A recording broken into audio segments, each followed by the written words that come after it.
Okay, thank you, Tom. Jan, as Chair of Governance, do you want to add anything, or has Taryn said it all? I think Taryn said it all. We had quite a detailed discussion at governance and looked through in quite a lot of detail at each of the standards and things as well. So, yeah. Okay, right. I think it's worth adding, Chair, that additionally this year, Governance Committee recommends to the Board that the annual Declaration of Interest Register is made a public document on CMIS rather than a confidential one in the spirit of openness and transparency. And that was recommended by the Governance Committee as part of this these suggestions. Okay. If there's no further questions or comments, again, can we approve this recommendation? Thank you. Moving on then to the final item on this one, which is the annual financial statements. Yeah, thank you, Chair. Firstly, I must apologise for the omission of the covering report to the financial statements. What's been circulated on CMIS and in the past, it's the actual set of accounts, the financial statements, and some appendices that relate to letter of representations that we have to send off to the auditors. I appreciate members may not have had the chance to read the covering report, but I just wanted to go through a couple of the recommendations just to confirm that the board are happy with these. The main recommendation is to accept the financial statements, which is the long document at Appendix 1, as a true and fair view of the company's financial affairs as of March 2022 and as a going concern as we've just discussed, and then to authorise the chair and the company secretary to sign the accounts at this board meeting and liaise with the auditors to get their sign off in due course as well, and also to recommend that the board authorises the chair to sign these letter of representations that we need to send up to our auditors as well.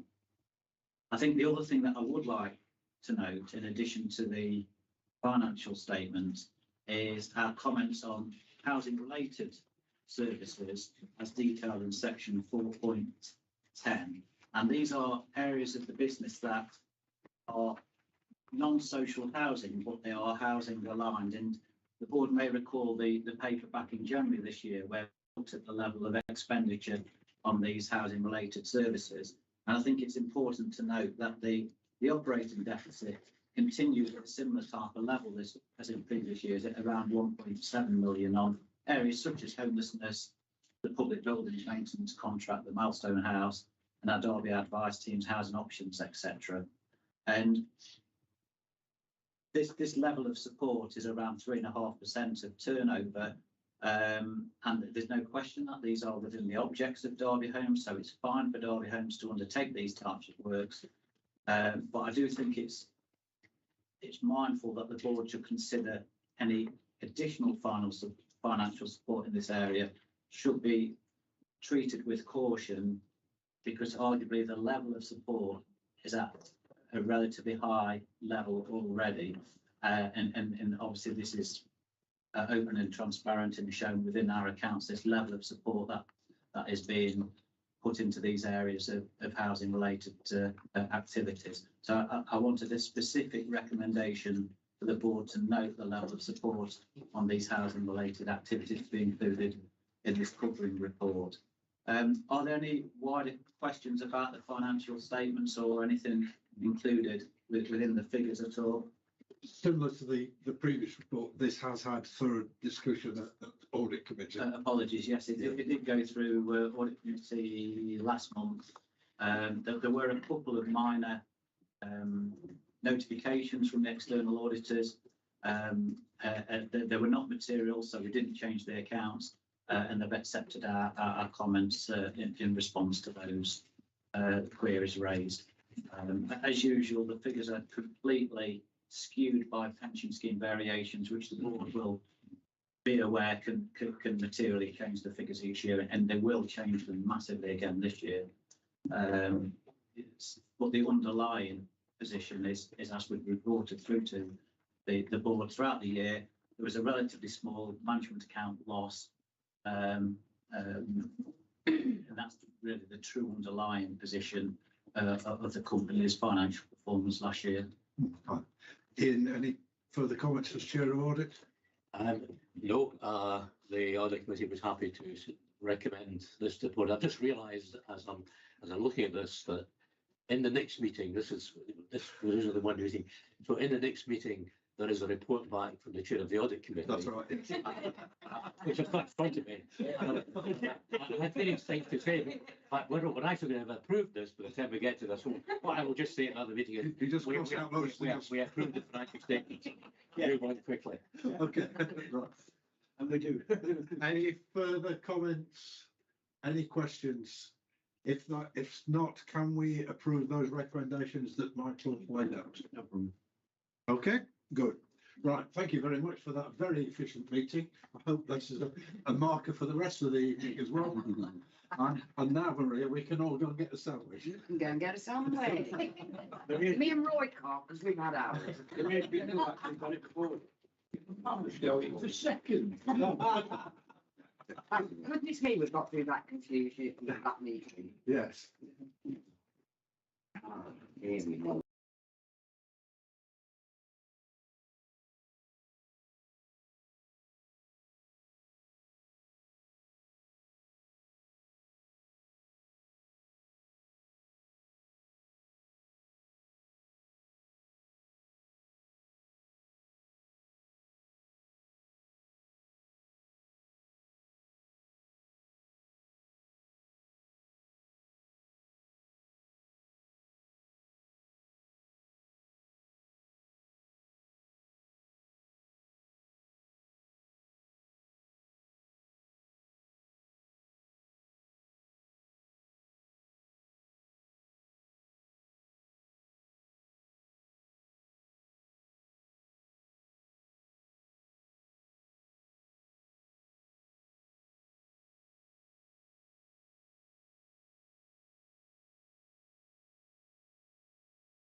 this annual general meeting, and I'd just like to welcome everybody here for this much delayed AGM, but we've finally arrived here, and welcome everybody to it. And we'll start with some of the nicest bits of it, which is item 1, which is the annual awards. And the first one I'll pass over to Maria for the Lionel Massingham Partnership Award. Thank you, Mike. Those of you that have been here before know that I won't let anybody else present the Partnership Award. It's the one thing I'm really, really selfish over, because I love it. And as I was just discussing with Cheryl again, I had a very special relationship with Lionel. So it's one of the things that I love doing. This year, I'm chuffed every year. Last year was wonderful with Tracy Cunningham and the doctor from Wilson Street Surgery, but this year is even better, and I know Rachel's going to love this one. No pressure there. Our winner this evening, I'm not going to beat around the bush. Our winner is Project Derby. Yes. They don't make donuts. I'm sure they probably could make donuts. But yeah, this is what I call our real Project D. This is Project Derby. Project Derby set themselves up in 2019. And I know that our colleagues from our community engagement team worked with you early doors on this. And it was established originally around Tintagel Close Common Room. And we've got 3 people with us today. We've got him sat in the middle, who's the chair of Project Derby. Wayne, who is the pantry manager. That's in a minute. And we have Cindy. Cindy's one of our tenants. And I think, Cindy, you were one of the original members involved, weren't you? I am the founder. The founder, absolutely. And Cindy is one of our tenants. I'm sorry, I don't really know the other 2. Yes, we are as well. Yes, we're Oh tenants, my yes. God, it gets better by the minute. This I love it. So started up originally after they recognised the need of vulnerable people in the Arboretum area, and it was around establishing a community pantry. Hence where Wayne's role grows into pantry manager as the project has expanded. And I think that you actually saw what is happening now much earlier than most community groups. People not having the means to go out and buy food traditionally in the same way that we always have done in local shops and supermarkets. So the whole concept of the pantry was for people to still have the dignity of going in and choosing what they want rather than being given a food parcel, but that they paid a much lower amount for it. So it was affordable for them, but they retained dignity. I think that's really, really important. Some other things that Project Derby have been involved in, and I'm not going to read out how you link into Derby Home's strategic direct objectives, because that's not the exciting bit. It's what you guys do that's exciting. And I hope that people have seen the publicity around plot to plate, the community allotment, and the community garden. And I absolutely love that project. Not going to lie, I'm glad I wasn't available on the day when you had to shift goodness knows how many tons of earth. 15. Yes, I know some of the staff that went to help that day, they were all walking a bit strange the next day. But a phenomenal transformation. And have a look on Facebook at Project Derby's page, and you can see how it's just growing beyond growing a lot as well. And it just goes from strength to strength. And it's somebody who loves gardening. I just love that project. I think really what struck the judging panel though was the testimonials that have come in from people who access the services delivered by Project Derby.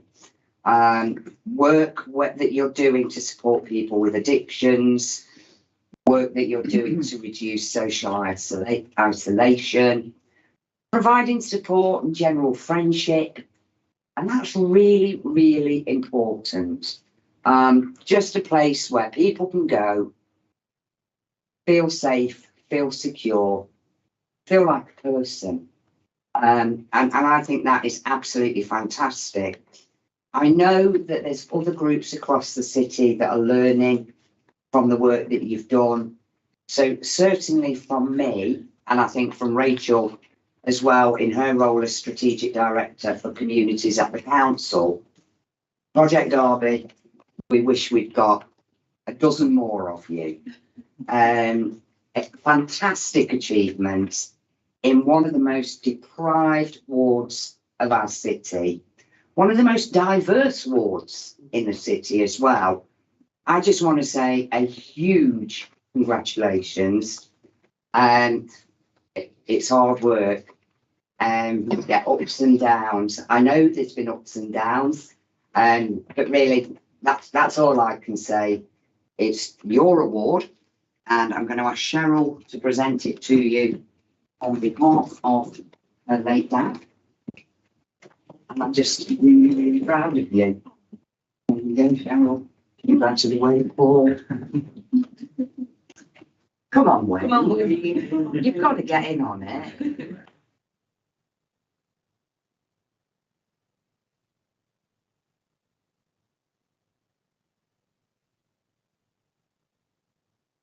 Do you want to say anything, Kim? You were going to say. No, you don't need to. I'd just like to say thank you so much. This means the absolute world to us. It is our first year, especially with growing in the garden. I'm the head of the garden, so everything's been very, very new. We've been very successful this year. And we know that next year is going to be even better because we have a polytunnel now, which means that we can grow all year round and supply vegetables for everybody. That's what our main aim was, is to supply fresh vegetables to as many people as we can in the community. So we know that they're having something healthy to eat.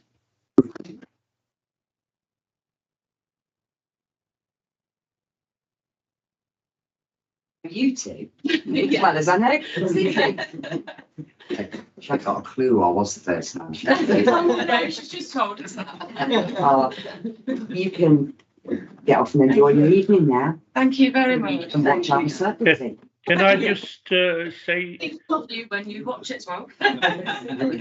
Maria, if I can just say a special thank you from me, yes, the sure, residents of Arboretum, and congratulations. Thank you. No, she has. Thank you. It's one of your ward homes. Lovely. Thank you so much. I'll see you all soon. I'll Really pop down. Yes, do. Yeah. All of everybody. Right, we're all going to for vegetable soup. You got to dig the garden first. Yes. I'm not bad at digging. I'm good at digger. Dug myself out of many a hole. I'm sure you know. You beat me too. Bye, everybody. Thank you. Goodbye. See you later, guys. Congratulations. Don't want to get knocked out by the door, especially with your ball. We're very similar talking. We do it, we send out. See you, man. Thank you.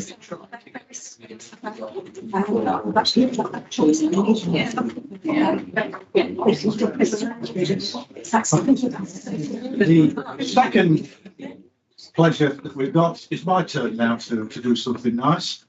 And this is the Employee of the Year 2022. Those of you who've been to AGMs before will remember we had something called Bright Stars. Yep. Well, Bright Stars are no longer in existence as Bright Stars. Doesn't mean to say we don't have Bright Stars, we just don't call them that anymore. But since 2021, we've had 31 nominations from members of staff who've gone way over their job role and have been recognised this and been nominated for this award. We've had 10 monthly winners, one was joint nomination. Just some of the things they've been nominated for, somebody buying groceries and cooking beans on toast for a customer who was poorly. Several nominations were really helping vulnerable people. Several nominations of staff members working after hours and at weekends because they had to assist the customers in need. But all the winners' nominations and summaries you can find on DHNet, so I won't go through great details of those. But as always in these things, the panel have had a very difficult decision to make. Any one of them could have been winners, but there is only one winner. I won't mention the name yet, but the winner of this was allocated a case to support a large family who was struggling with the sudden death of a parent. The surviving parent was overwhelmed. His late wife dealt with all their affairs. Everything was in her name. He just didn't know where to start. But while working with the family, they noticed that on one of the children was showing signs of being on the autistic spectrum. They got on the case straight away, started to request input from other agencies involved to explore this and to try to get an assessment done, and the child was diagnosed. This was where the hard work started. An education, health and care plan assessment needed to be done, and this was helped, and a convalescence statement, and it was successful. Children's social care were already involved with the family, but unfortunately due to their workload, other things were more of a priority. However, this didn't matter, and she was persistent.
Attendance.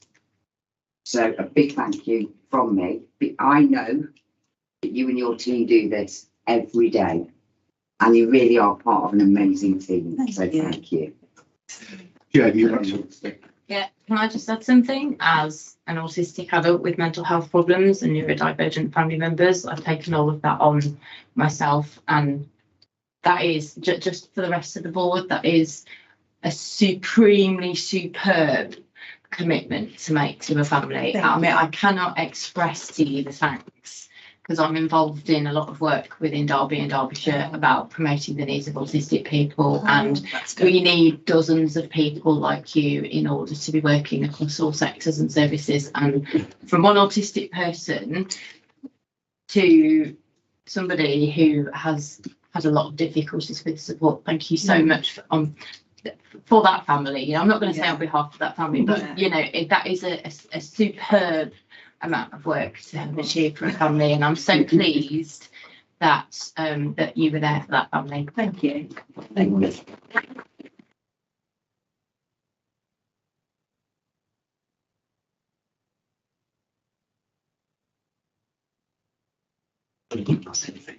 Can't believe staff never want to stay.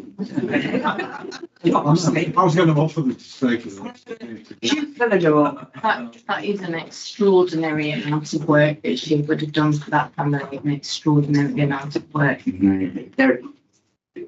She's an amazing individual, but the work that team does is makes you quite emotional, really. It's about human beings, isn't it? And if you, I think, well, I can say this, that you've created a culture at Derby Homes that sees people as human beings and not as tenants or service users or customers. We need to try and get some other landlords to Well, clearly. come and learn. With the nice things over and done with. We'll move on to the meeting. So item 2 is to receive and sign the minutes of the annual general meeting held in September 2021. The minutes have been circulated. Can we, those people who can remember, can we approve those as a true record and sign them on? Item 3 then is reappointment of board members. Karen, are you going to just say a little bit about this? Thank you. This report is to note the reappointment of Ian McDonald, independent board member until the AGM in 2025, and Charlene Gerson, the tenant board member until the AGM in 2025. When the previous term expired, both board members went to a re-interview and were both successful at interview and therefore have been recommended for reappointment, and this report announces that reappointment. Okay. Do we approve that? In that case, can I welcome back Charlene and Ian? Again. And to say how pleased I am that both of them wish to continue. So with that on, we then move on to appointment of the external auditors. Yeah, thank you, Chair. I'd like Helen to take this report. Initially, for Helen to introduce herself to board members who may not be familiar with Helen. I'm sorry, Helen. I see you sometimes in different meetings. It's probably the first proper board meeting you've been to. It is, well, yeah, it is my official role, yeah. So I'm Helen Samuel. I've just been appointed head of finance and income, working alongside Michael. She's the new Michael, but she's so much better than Michael. Maria's. Don't worry, I've still got the budget for it. Yeah. So yeah, if I take you through this report, Derby Homes is required to appoint external auditors annually. This report recommends that we reappoint the current external auditors, Crowe UK, who came on board this year. That's why the agenda's late coming into us. And approve the fee as stated in that. Yeah, and really, it's just to, the thing will be finalised when we discuss with the actual ones. This will be the second year of the 6-year contract, so it's just a standard reappointment. We were really pleased how this audit went this year with Crowe. It went very smoothly. So yeah, we would recommend a reappointment to the board. Yeah, do we agree with that? Yeah. Thank you. Moving on then to item 5, which is to receive the annual report of the Board of Directors, the Auditor's report for members and financial statements. These were discussed previously, about half an hour ago. But I would just like to make a brief statement as chair of the board for the last year. I will say, it's usual at this point, that actually I reflect back on the year that's gone. Tonight, I don't want to do that. I want to break with tradition, and I actually want to instead look ahead to the coming year. In a few minutes, Councillor Poulter will no doubt talk about the ongoing partnership with the council. I've not actually seen what he's going to say, so I'm just making assumptions on his behalf. I'm still making it up. Making it up as we go along. Okay. Nothing changes, does it, Chris? I was making it up as we go along. I do recognise that you get the last say, don't you? But the partnership is as good as I've known it, and but there have been excellent satisfaction measures, other positives. I don't want to steal your thunder, Chris, and intrude on that. However, I would just like to highlight two things. Firstly, the fact that in the last year, we collected over 99% of the rent that was due, which in the present circumstances, I think is excellent performance. And I want to give my personal appreciation and that of the board to, and thanks to all the people who were concerned in doing that. Secondly, I just want to highlight not just the local things, but the contribution that Derby Homes actually makes on the national scene. And I think this was exemplified in last April at the NFA conference with a superb joint presentation with Maria and Rachel, which I believe went down exceedingly well. Tweedledee and Tweedledum. Yes. So it just shows that actually what we're doing in Derby is not only good, it's not only excellent, but it's recognised as being excellent there. And it was particularly satisfactory that it was not just Derby Homes, it was the partnership that was important in there. So just want to flag that up. However, I will now start to look ahead. We've talked about good news. The coming year is going to be challenging for a number of reasons. The recommendations in the Social Housing White Paper are now appearing in law. We're faced with regulation, consumer standards, and increased emphasis on compliance. And although the onus is on the council as the landlord, it's down to us as Derby Homes as an organisation, and particularly ourselves as a board, to provide the council with the necessary reassurances in these cases. Shouldn't worry us unduly. The recent review from Savills actually found we were well placed, and I quote, one of the best organisations they reviewed. However, we can't be complacent. The Savills review pointed out there are still things we can do better, and there are things that we will do better. We'll carry on doing that. Something that's been flagged up a lot in the press is that disrepair is becoming an issue for all social landlords. Whilst there's no doubt that some of the disrepair claims are encouraged by ill-advised, I'll put that gently, ill-advised legal advice, we can't afford to dismiss them. And in fact, the recent Rochdale case shows the importance of actually listening to the concerns of tenants and not dismissing things such as the mould as a lifestyle issue. There are real difficulties with mould condensation. For some families, drying clothes, it'll only be exacerbated this winter with problems in affording heating. Listening and reacting to tenants is important, but it's not sufficient in itself.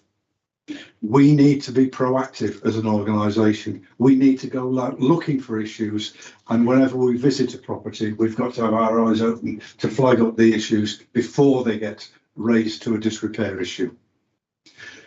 The other difficulty that we're facing in the next year is financial. Over the last few years, the council has had to endure years of austerity and very difficult decisions. The HRA has been relatively insulated from this, but no more. Whatever the decision council makes over rent increases, it's bound to be far lower than the inflation that we are facing from staffing costs, energy prices, and our supply chain. The HRA is under severe pressure and will not be able to cover these costs.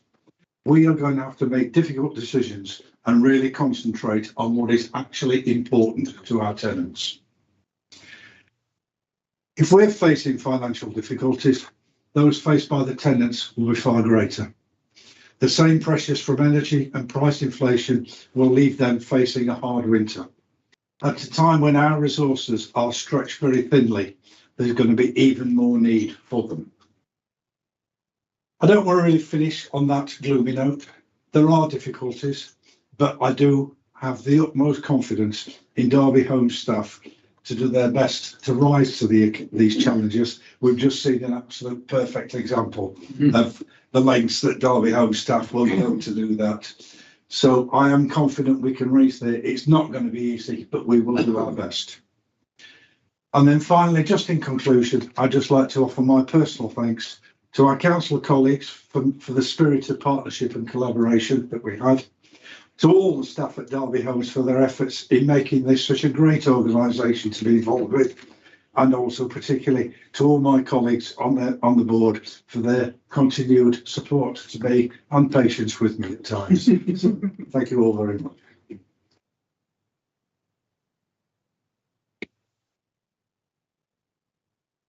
Moving on then, we'll pass over to Ian to receive the report of the Chair of the Audit Committee. Thank you, Chair. If I could refer to the report which people have. The committee held 3 meetings during 21-22 financial year and 2 further meetings in June and October this year. The second part of paragraph 3.2 in the report mentions that our internal auditor, Central Midlands Audit Partnership, reported that there is a satisfactory system of governance, risk and internal control in Derby Homes, which we should be pleased about. In paragraph 3.3, it outlines that the committee considered and reviewed the strategic and operational risk registers and made recommendations to the board that they be agreed. Paragraph 3.4 of the report outlines various functions the committee carries out to monitor the financial integrity of Derby Homes as we go through our business during the year. Paragraph 3.5 outlines the work of the committee in monitoring and reviewing internal financial control in Derby Homes.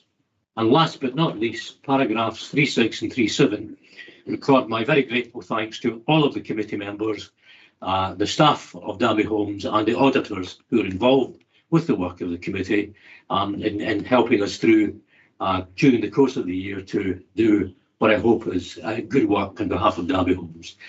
And lastly, Chair, in paragraph 2.1, the AGM is requested to note this report on the activities of the Audit Committee. Thank you very much, Ian. Any questions or comments to Ian? In that case, Bob, your turn. Wow, how can I follow that? Feel like, you know, correlation down the bottom. The operational board is met on 4 occasions during the last year, and as I recall, they were all held virtually. We're moving forward that we can get them all face to face. There may be one that wasn't virtual, but I can't be certain on that. And each meeting, the operational board has monitored Derby Homes' performance in key service areas. And this is a change to attack for the operational board now. We're looking for exceptions, not the normal. So it's good in terms of reports. We're looking to challenge. Why is that happening? Why is that happening? That's what the operational board does. The members have made recommendations to change the way the performance information is delivered. I've just covered that. Discussions on how to concentrate on these areas that are not being achieved and the reasoning behind this. That magic word, why? And this is a far more transparent approach and has encouraged an environment of healthy challenge and debate. And I think those of you who have not served on the operational board recently will know that that's the way forward. We made several key decisions that improve the services and facilities for our tenants and residents living in our estates. Reviewing key policies, these include allocations, local letting, pets, tenancies, policy, garages, and so on. Providing grants to organisations that enhance services on Derby Homes estate, utilise. It's important that we do this. Well, diversion activities, not necessarily the norm. There may be some case where why don't we do that? With the young people in their areas, particularly young people, the youth, the need to feel that we care, and we do care. They influence decisions on subjects that matter to tenants, such as result of discussions at the board. They need to know. They need to know this is happening. There will be a separate meeting with interested board members to discuss grounds maintenance issues. Those who know the history. This is ongoing, and I believe there's an updated report going to the main board this time. Tonight, in fact. Well, a verbal update. A verbal update, yes, a verbal update. So, and I think the grounds maintenance update tonight reflects, shows how the operational board has said, this is not right, we want to go into the main board. And that's what they do, they challenge. And I think now the culture of challenge is healthy. And that's me done. Thank you. All right, thank you very much, Paul. Oh, sorry, I'm not. I forgot. How could I forget? I would like to thank my vice chair, Jan. She's been really supportive and told me off when I've been naughty. Lucy, for your support. You always helped me out, and we came to an agreement on something, didn't we? More than one occasion. I mean that no joke away. Members of the operational board who've supported me and seen me through it, corporate support team for their continued support, and these guys put up a lot from me, and I think you've done a great job in keeping that smile going.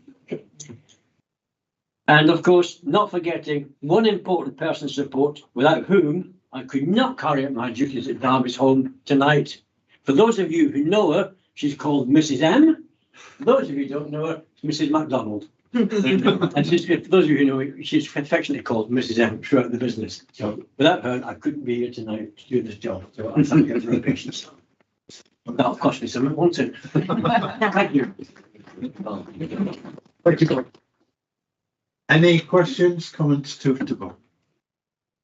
In that case, I'll pass over to Councillor Poulter for the City Council's response.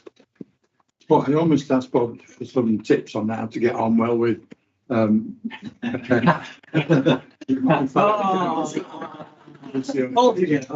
sure where you came to agreement, it was on environmental issues, probably. Yes, it was. Yeah, okay. Well, she's very consistent in that way. Mike, thank you very much for the invite tonight. It's my pleasure to come again to the AGM here at Derby Homes. The team here, some of the team here, Rachel and Roy and myself and others have been involved in many budget discussions over recent weeks, and we were in another long one this afternoon. And what came through to me in the course of that meeting, and reflecting on the fact that I was coming here afterwards, was just how significant the help and support and dedication of partnership working across the city is. We literally, we're in a fix. It's an unusual year. We're under extreme pressure, but I actually realised that without the support of partners across the city, we wouldn't be able to do it and meet a balanced budget. So thank you on that behalf from the very first place. And part of the reason we need that support and the way we get it, because you at Derby Homes give you support in so many ways, from the chairman here, his enthusiastic support of camera across the city and business and public out. But we've heard, it was great to hear some examples of great work that you recognised tonight through your presentations, and it was great to hear about Project Derby. And there was one word out of that struck a chord with me, and that was the word pantry, Wayne's Pantry. Both my grandparents used to have, my nan and my great-granddad, and when my grandmother used to have pantries. People can walk into Wayne's Pantry and choose what it is they need. I couldn't walk into my grandmother's pantry and say what I wanted. She simply wouldn't let me. But so that did bring back a memory. But it was also great to hear something about partnership working in social housing. Because you're right to identify, Mike, despite not wanting to steal my thunder, you did anyway. But in terms of social housing, it's a massive challenge. But we are trying to tackle that in conjunction with yourself and partners. And we had a letter the other day from, remind me the other housing. Metropolitan Thames Valley wrote to us specifically on the subject to give us their plans for how they need to address those sort of things. And unfortunately, that's on the back of the news and the tragic loss of the boy from Rochdale. But all that does, not all that does, but what that does do is highlight for me, and I'm sure for you, you mentioned it, the need to focus on what you do and what the people tell you they need, and to keep housing standards so high. So I've been reminded of some of the achievements and some of the things you've been doing over the last 12 months. And we must never be complacent about the standard of housing services we provide. We must always place residents at the forefront of our minds and listen to their concerns and take effective action, and not just give it lip service. With this in mind, it's particularly reassuring that I know that Derby Homes places such high priority on providing genuinely customer-focused housing management and repair services. And I've got 3 items listed here, the way that you can evidence how successful you've been in that. I'm sure I could add to that list and make it much longer, but to have an overall satisfaction rate with you as a landlord, you managed to increase that a massive, well, it's already tremendous at 96.5. Now you've gone up to 96.5 from 94.6. That you don't get those figures without being absolutely on top of your job. You also tell me you've completed almost 39,000 repairs, and again, these were completed with a satisfaction level of 98.8%. That speaks volumes for the quality of work and the dedication of your staff that are doing that. You also apparently had 100% compliance across all the legislative requirements, such as boiler servicing and electrical and gas checks, etc. That's remarkable, and if every housing body was like that, we wouldn't have half the problems that we do at the moment. So, and on top of that, I also note the 99% collection of all rent due. If we were able to collect the council tax to that level, it might make a bit of a difference to our budget process that we are just going through. So, in addition, the cost of living crisis places unprecedented pressures on all households. It's encouraging to see that the vast majority of our council homes already have a rating of band C or above, and that we have definitive plans to improve the remainder. Only last night and today, Roy's been highlighting the efforts that we're making in terms of improving the efficiency of households across the council.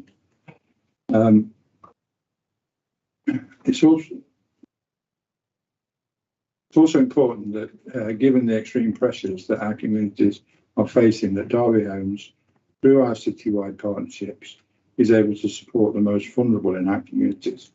And whilst the number of rough sleepers have increased from last year, they actually remain lower than the 2019 COVID level. Given the pressures that households are facing, I think that's a real achievement. We know that we really couldn't do much more work and effort and put into effort into homelessness.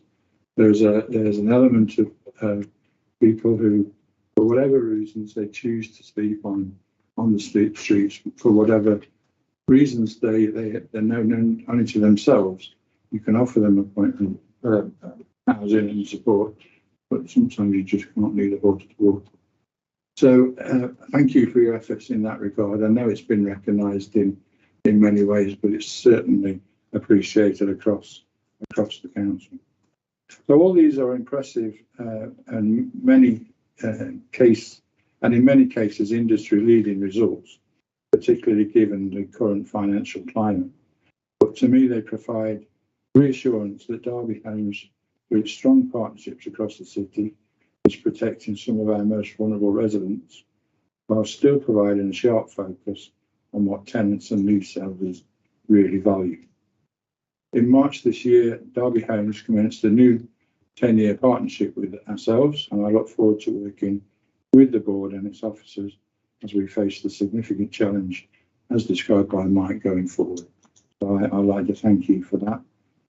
Mike, you touched on the rent increase, potential rent increase. It's a big part of the budget discussions again that we've been having, but I'm sure you'll cope with it, whatever the outcome is. You will get to hear what the proposals are, I'm sure, are very soon. But you're right, the cost of living pressures that people are suffering, you have to think seriously about adding to that, to their day-to-day running costs and the support that they need to get out of it. So in summary, I just find it, and I know Roy does, and we as council officers also find it just so reassuring that the back of, in terms of housing, one of the major roles that we as a council have to be involved in, we know that Derby Homes is a consistent, determined and most valuable, massively respected reputation in the field. So it's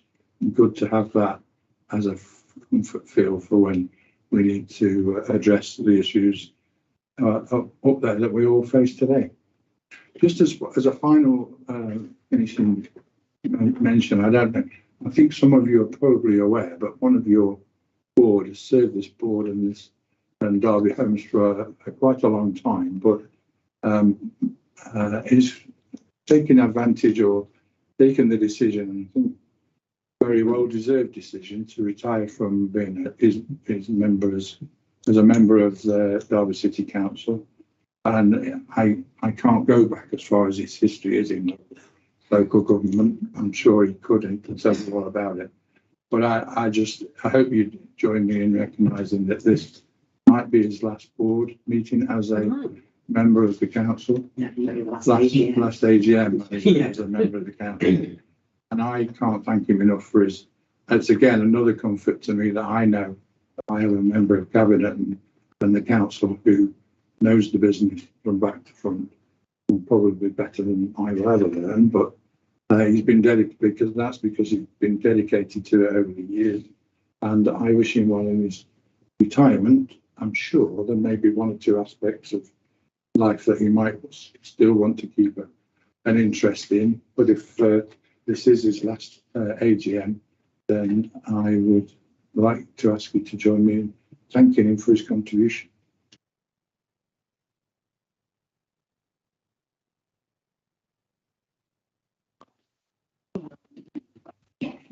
Well, it'd take a few years to be able to go on with the knowledge to be able to do it as Roy does it. Thank you very much. It would take him more than 5 minutes to tell you about it. Yeah. I'm sure he's Thank you very much. You just said there, Chris. It's very, very nice to hear the nice things you said about us, and particularly reiterate what both you and I said about the increased partnership and how important that is for going forward. I said right at the beginning that I wasn't going to steal your thunder. You've just stolen mine. We're too shady then. in thanking Roy, but if I could just add to that, I would just like to add that mine and the whole board's thank you very much, Roy. We've really appreciated everything that you've done for this board, both as a cabinet member and as a board member. It doesn't seem right that you won't be with us anymore. The amount of work, the personal dedication that you've had to social housing and to Derby Homes, we really do appreciate. We thank you very much for that. You will be missed, but I'm sure you will find plenty of things to occupy your time when you're not involved in either council business or Derby Homes business. Usually your wife will.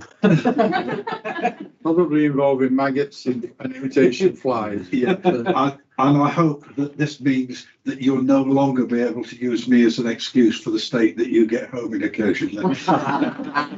Only occasionally.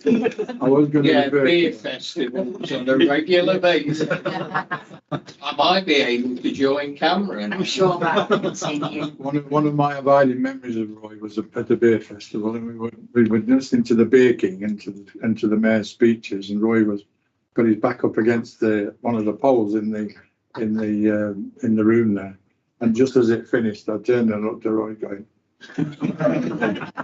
slipping down the pole, at which point it was time for him to go. And it was just after that, Chris, that I was introduced to his wife, and she said, "Oh, it's your fault." No, she said, well, can I thank you for all those kind comments and the unkind? It's been a real pleasure being a representative of the City Council on this board. And I have enjoyed it. It's been challenging. I will miss it, probably more than you will miss me. And as cabinet member, it's been a real privilege to work with all of you and to enhance that partnership. Nothing gave me more pleasure than to be able to ensure that Derby Homes had got their 10-year agreement signed earlier on this year. And I wish you all well for the future. And I will be keeping an eye on your results. Thank you. Thank you, Roy.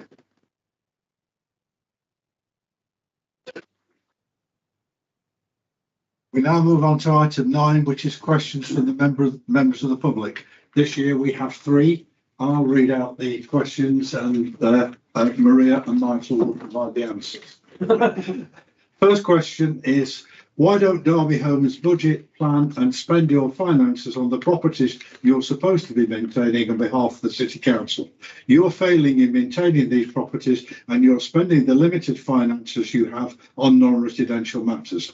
Why do Derby Homes recognise there are areas in Derby that have trouble with antisocial issues, discrimination and violence, but won't challenge or work with Derbyshire Constabulary in solving these issues? Acknowledging there are issues, turning a blind eye is very poor management and care of the residents you're supposed to represent. Maria, would you like to answer that? Yeah, I will be brief. This year, Derby Homes are actually anticipating a spend of over 17 million on planned maintenance to council homes, with a further 4 million on responsive repairs. So I think that evidences the financial commitment that the council makes through Derby Homes to maintaining council housing in the city. And as Chris said, the feedback from the vast majority of our customers is that they are highly satisfied with the service. On the second point, again, I can confirm that Derby Homes work very, very closely with Derbyshire Police and wider community safety partnership to help tackle issues of crime and antisocial behaviour across the city. To reassure board, the particular tenant that sent in this question, we are working very closely with this individual to try our utmost to resolve outstanding complaints, and the full response will be posted on CMIS. Thank you. Thank you, Maria. The second question is, why are council tenants paying the same rent when those with solar panels are getting a heavy reduction in their electricity bills opposed to those without? I think this must be addressed as it is a serious matter. Michael, I think. Yes.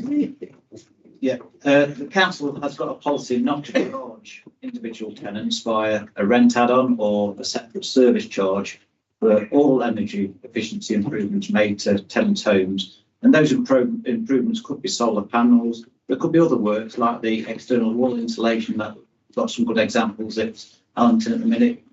New and replacement heating systems, new windows and doors, etc. They're all good examples of where the efficiency of a building can be improved. What we do know is that there's an obligation on the council for all tenants' properties to meet the EPC C rating by 2030. The timing of the work to get those promised tenants' properties up to that standard will vary. Some properties are already there, some properties have still got to have some works done to them. And all of that work will help reduce the amount of gas stroke electricity used by those tenants. Now, specifically on solar panels, yes, those with individual solar panels will benefit from the electricity that's generated. all council tenants are indirectly benefiting from the installation of solar panels on tenants' homes. The HRA receives a feed-in tariff income of just over £1 million a year, and that will come in for 25 years from 2010 when the first panels were introduced. And that £1 million a year contributes to funding all services to tenants in their homes, alongside the rent and service charges that are already levied. Well, thank you, Michael. And the final question, I would like to know what's been done to address the housing crisis. Derby homes seem to be falling behind, whereas other housing associations are investing in new properties to meet the demand. Also, personally, I've noticed there's an ample amount of corporate needs banded housing available, but not so much for other bands. Is there a reason behind why most of the properties over the last few weeks have been for this one particular band of needs? Is it just a coincidence, or is it simply having to make up the numbers? I'm personally on the list of a rehouse due to having a child with additional needs, and weeks would go by between appropriate housing being available in the area of his school. But now this current hurdle is simply not being able to bid on anything, and it's really frustrating. Yeah, thanks, Mike. I think I absolutely understand the frustration from the person who submitted this question. The difficulty that we have now at the moment is that turnover of properties is very low, whilst at the same time the demand is increasing. The person sending in the question referred to the corporate needs band, and the corporate needs band within the council's allocations policy contains all of the people with the highest needs. That will include homelessness, people who have suffered domestic abuse, people with a very serious need to move or be housed. And I'm afraid that at the moment there is a disproportionate amount of properties having to be allocated to those in that very highest need, which does mean that others are having to wait longer. I think it's a shame that it clearly does appear that people think that Derby Homes and the council are not delivering as many new homes as housing associations are. I think that's probably because Derby Homes and the council tend to concentrate on the smaller, difficult sites, the ones that nobody else fancies because of the trickiness of them. Housing associations and larger developers are doing a great job for us in delivering higher volume on the more attractive sites that present a better business case. But I think it is worth noting that over the last 7 years, the council and Derby Homes have delivered an additional 600 homes, balanced out by the ones we've lost on right to buy, unfortunately, but they've still delivered 600 new homes. And we're forecasting to deliver another 40 by the end of this financial year. So I think the council and Derby Homes should be quite proud of the additionality, because those 600 would not have been delivered by anybody else. And again, the full responses will be on CMIS, Chair. Thank you very much. That brings us now item 10. Is there any other business which is relevant to the AGM? No? Yes. Could I make one off the cuff suggestion? Of course. I'm not sure if it's relevant, but this evening we've heard 2 examples from very different sources of tenants with children who have additional needs, obviously with the really good work done by the employee of the award winner and the question as well.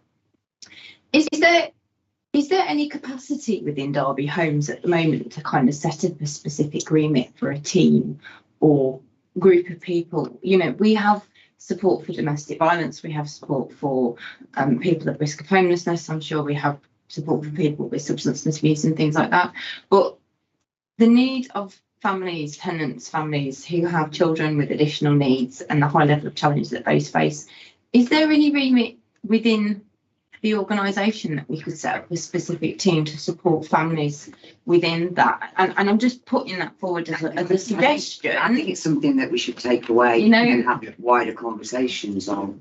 I think it's the council resources about dealing with people, you know, some of those different leads, who've got more experience, and sort of how we can share that experience with our people. Yeah. And equally, there's some amazing community and voluntary groups as well that support different needs. Yeah. I think it would be really interesting to have that conversation. Yeah. Jen. Yeah. Obviously when Claire's with us as well. Of course. Well, thank you. Any other business relevant to the AGM? Yes, I didn't put that question in about solar panels, I promise you. In that case, just to confirm the date of the next AGM will hopefully this time be the 28th of September 2023. But thank you all very much for your attendance at the AGM. So we have a 5-minute comfort break before we go to the board meeting. Chris, you're very welcome to stay with us.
Welcome everybody to the second board meeting this evening. I'm glad we got through the first part.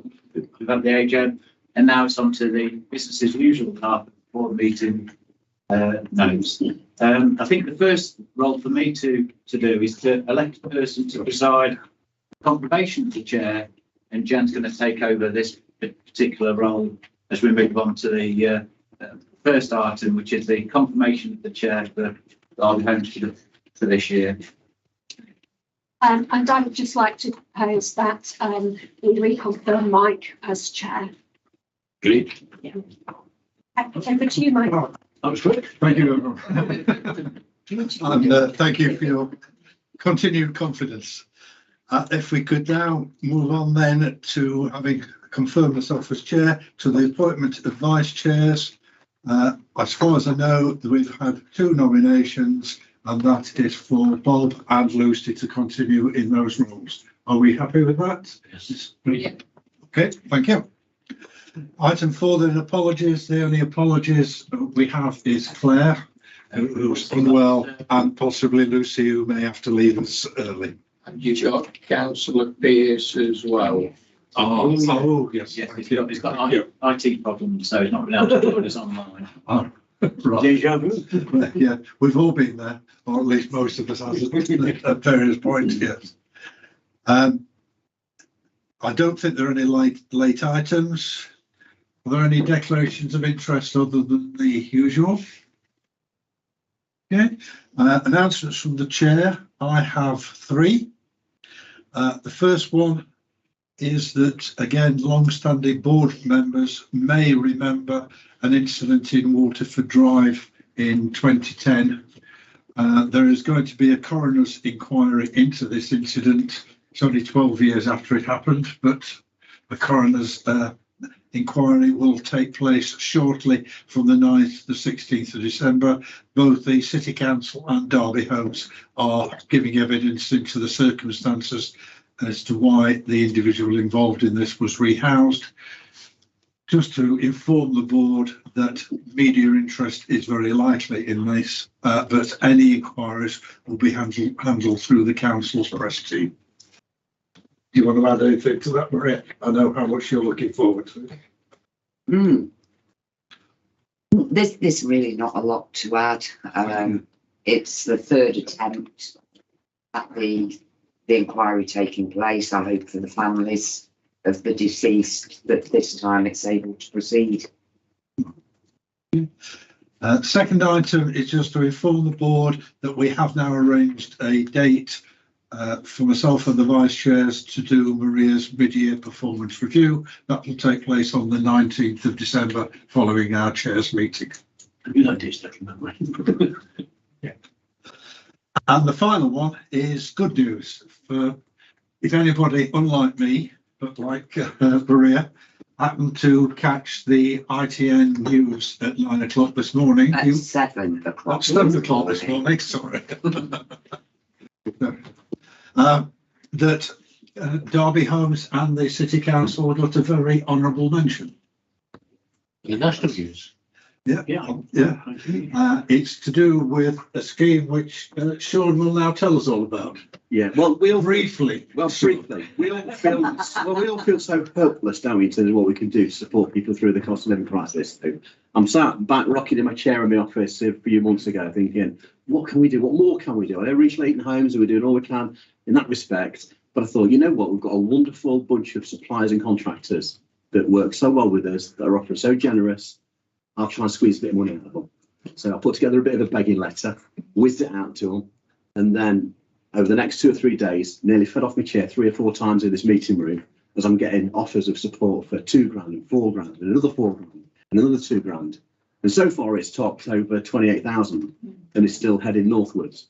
Now, the idea behind this was that we're going to provide direct support to those people that need it most within the city, cross-sector, to provide heated throws, slow cookers and electric fryers. And every penny that comes in through this fund gets spent directly on those items and is distributed through our existing partners, Community Action Derby. They do such a fantastic job of doing that. But just an example, the heated throw runs at 100 watts, so it's 3.5 pence per hour to use one of those to keep yourself warm. A 2 kilowatt electric fan heater that you might buy costs you 70p an hour. So you can use an electric throw for 20 times longer than you can an electric fan heater. Just one example, plus the cooking benefits of the slow cooker and stuff. Paul Cole was here, would give you a few recipes on it probably. Well, the response that we've had, certainly from the first recipient, was quite heart-rending really. And Paul Brookhouse ready to have a session that we arranged last week to have a photo with those that had donated. And this guy mentioned that it made him feel human again, and that it made such a big difference to him. And this is an individual that can't afford to put the heating on, has not had hot water for the last 2 or 3 weeks, and is going through such a tough time.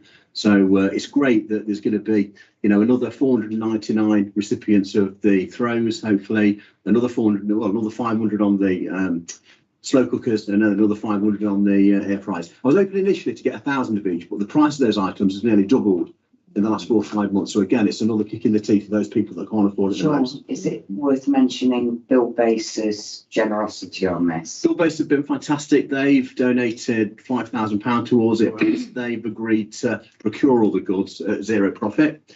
You know, Valent have been very generous. Our roofing contractor has a small local decorating firm that we work with. You know, I could reel through a dozen of them. You know, that are there, but that will come out in the wash, you know, with the information that will get out there. So I'm just overwhelmed, you know, by the support that we've had from the supply chain, and it just shows you that sometimes it's worth putting a bit of effort in, doing something a bit off-piste. You know, I had to make sure I wasn't getting into any problems from a procurement point of view. I've got tariff meetings and everything, and it's just great to achieve this. So, you know, the news have picked it up from the press release, and Mike attended, and we took a nice photo with some of those contributions so far. So it's just one of those things that we do, isn't it? Because we care. Because we care. That's right. Yeah. Jen. Linking back into what we were saying earlier about problems with damp, could we perhaps add dehumidifiers onto that list of things that we might procure for people? Because it can make a big difference in terms of dry washing and dealing with internal humidity that can contribute to damp and mould. Now, perfect timing, Jan. In fact, only today we're talking about dehumidifiers. not using my fund that we generated for these items, but just using Derby Home's maintenance fee. You know, because it's a really good tool in our arsenal to try and help tenants through that tough journey of making that condensation. And it's part of our action plan now. In fact, we're ordering 50 tomorrow. For use across a few areas where we know we can make a difference. So that is absolutely one of the things that we'll be providing. We use one at home, and it pulls litres and litres of water out of the air. You know, it makes a really big difference. You know, absolutely. Pounds, it can make such a difference. In Yeah, terms of you need to do more than just provide advice on living style. Sometimes you need to provide some preventative measures like that. And you know, we've got a list of things that we do, from extra fans to positive pressure insulation, ventilation, to more insulation, to dehumidifiers, which is great. So, thanks. Yeah, that's fantastic. Your contractors have done that, Chair. Next time we produce a circular news to tenants, we sort of put congratulations to these firms, give them that publicity for doing that. Absolutely. Maybe encourage them to do it again some other future time. Yes, yeah. I'm glad you mentioned publicity, because apart from the fact it's a fantastic scheme, I think the fact that we've got, given all the bad news about social housing that's been around, the fact that we've got a national mention this morning of good news for Derby Homes particularly, but also for social housing wider, I think is excellent. Yes, Charlie. Is there a way of getting the clip from ITV and putting it onto the Derby website, Derby Homes website?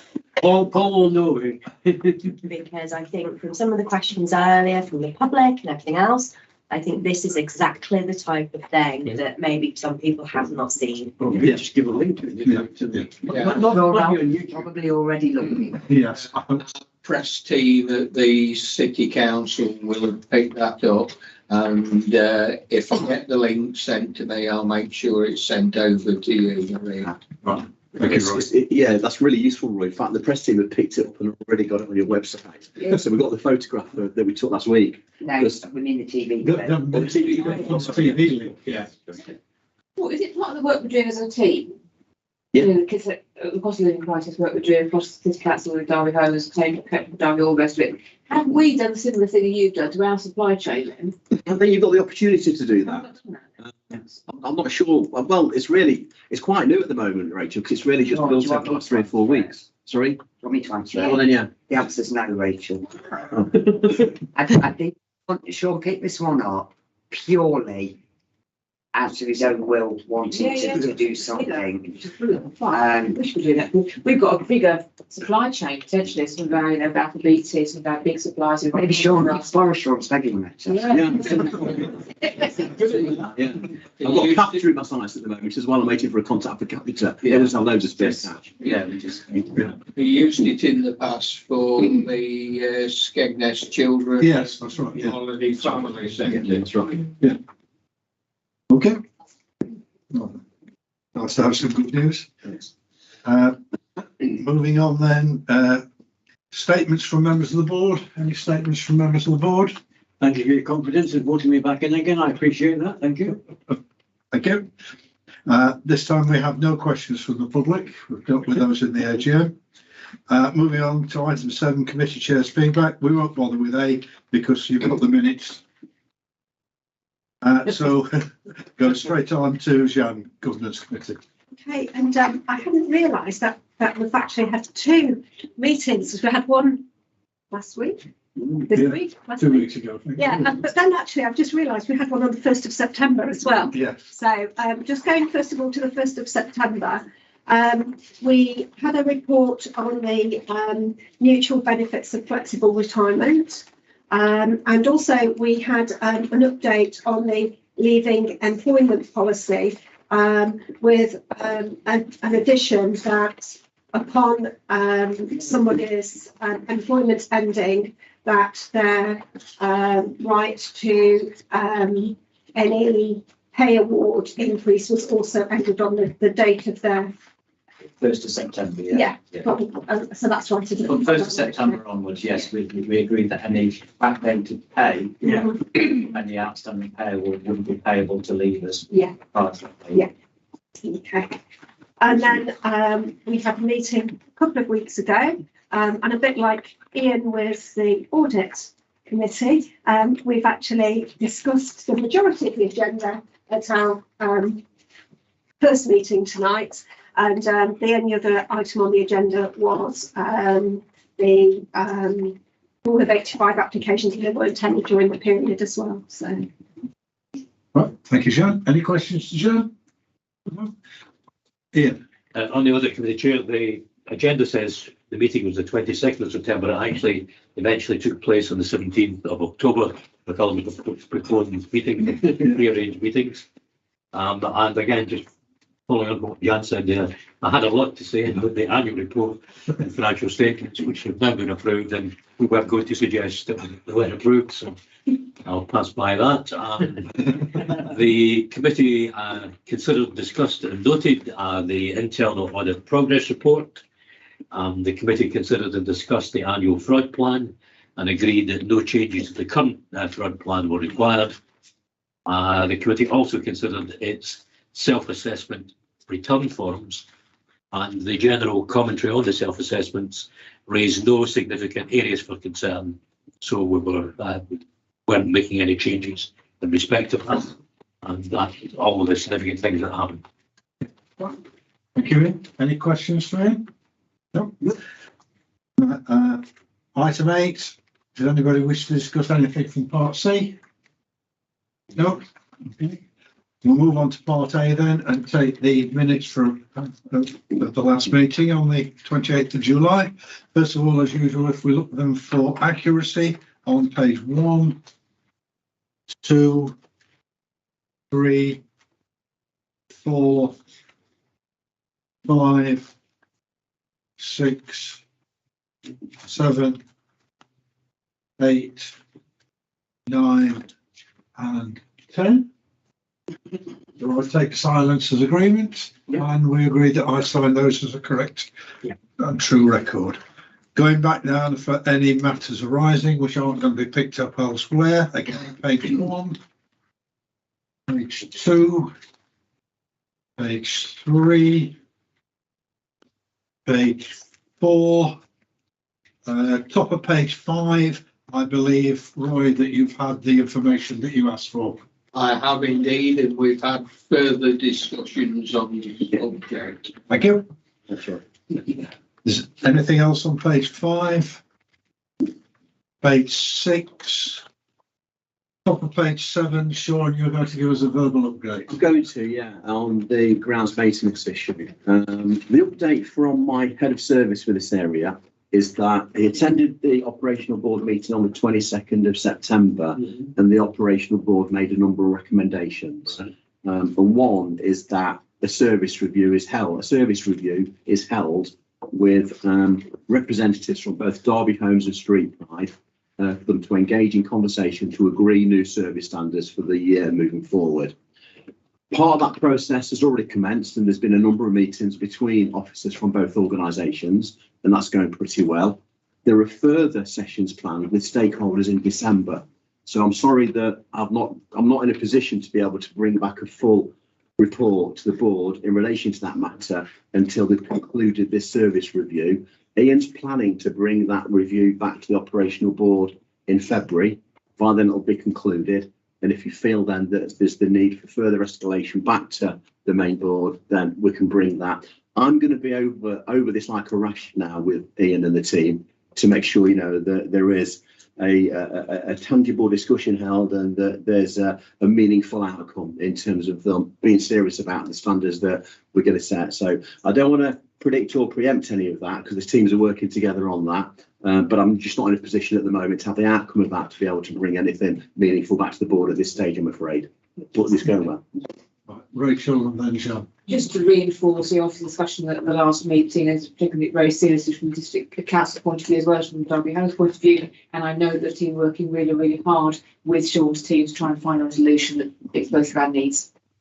Sean. And just as kind of like as part of that, just to, I suppose, reiterate what some of the discussions at the operational board about the importance of the cost of any sort of changes or anything, and to make sure that it sticks within sort of budget really, rather than it being, you know, there was a recommendation for a number of extra staff that would have you know been a lot of yeah.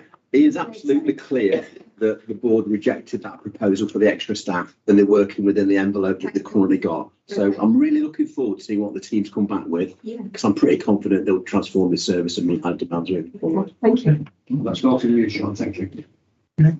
Thank you, Sean, for that, Sean. Anything else on page 7? Any other matters arising? Page 8, 9 and 10. Okay. No further matters arising. We'll move on to action monitoring. You'll see there that all of those were complete, apart from the verbal update, which Sean's just given us. So it's now complete. Thank you. So moving on then, A4, Maria. Thanks, Chair.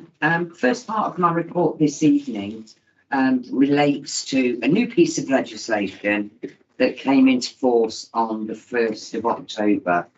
And that legislation requires all landlords in the social renting sector to install carbon monoxide alarms in properties where there is a gas boiler or other fixed combustion appliance. Basically means an appliance that burns. It excludes cookers. But so you generally fires, boilers and that sort of thing. Now, we were working on the installation of these alarms from much earlier this year.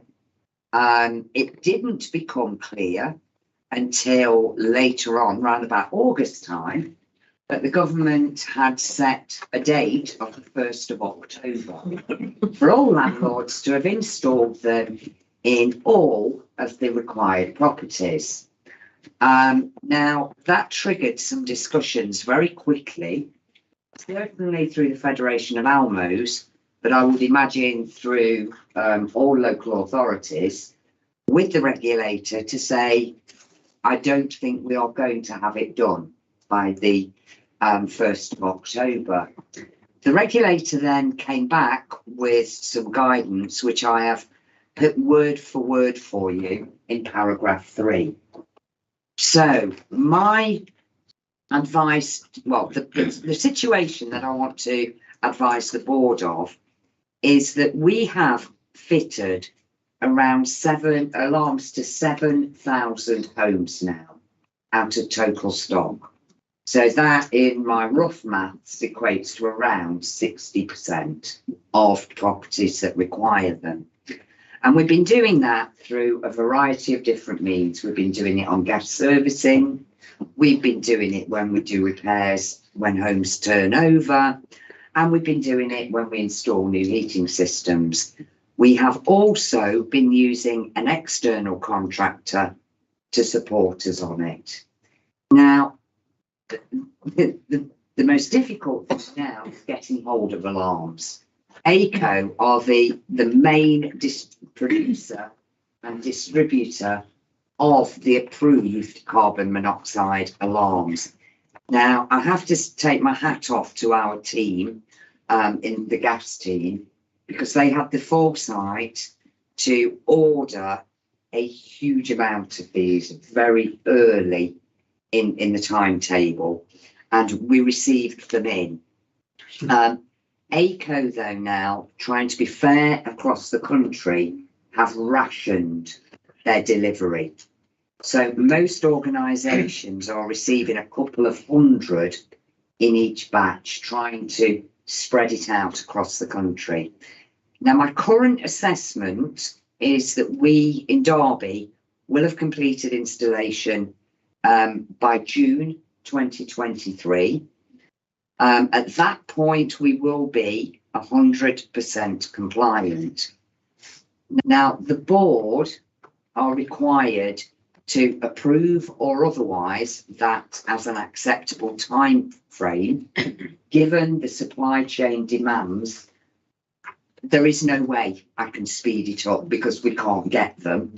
But we've done a risk assessment on this, and our assessment is that because we are 100% compliant with our gas and electrical servicing, we also install room sealed appliances, which minimises the risk of carbon monoxide.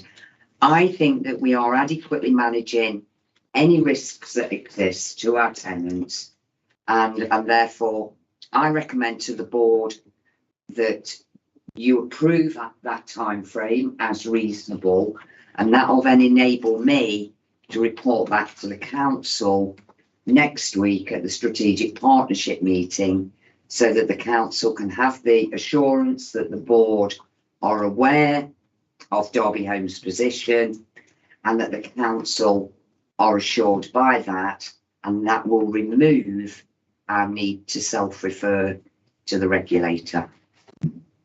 Ian, and then Jen.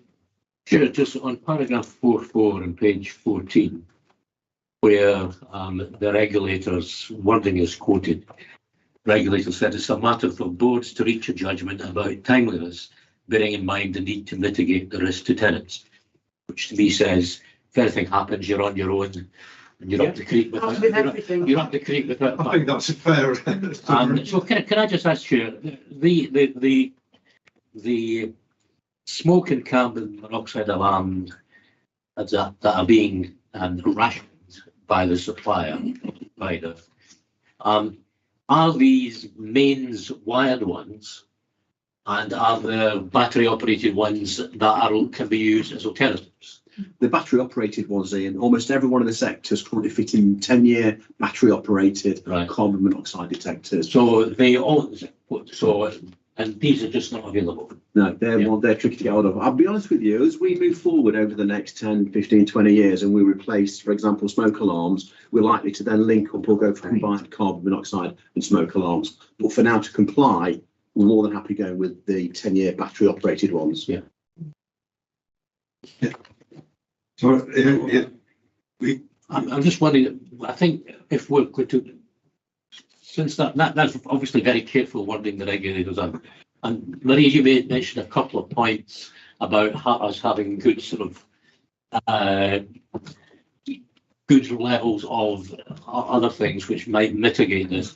I think whatever statement we make up here, we should mention that sort of thing, so that it's not just we're sort of going to take a chance Yeah. that we feel that there are mitigating factors because of the way we have already operated, because of the way we look after the homes under our care, and because of that, we feel there is less of a danger because of that mitigation. Yeah, as Maria said, there has been a risk assessment done, and I think you're absolutely right. That's part of it.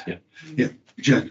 Don't know much about it, but have we prioritised the order in which carbon monoxide alarms are being done? Okay, that's important. If some properties were more at risk than others, perfect. There's no properties at any greater risk than any others. They've all got balanced blue heating systems. The risk is absolutely very, very, very low in all of them. So we've just worked our way through the routine of the gas servicing arrangement because it's more efficient for us to do that. Yeah. No need to prioritise it any differently. If I can just add, I mean, Roy and then Jen.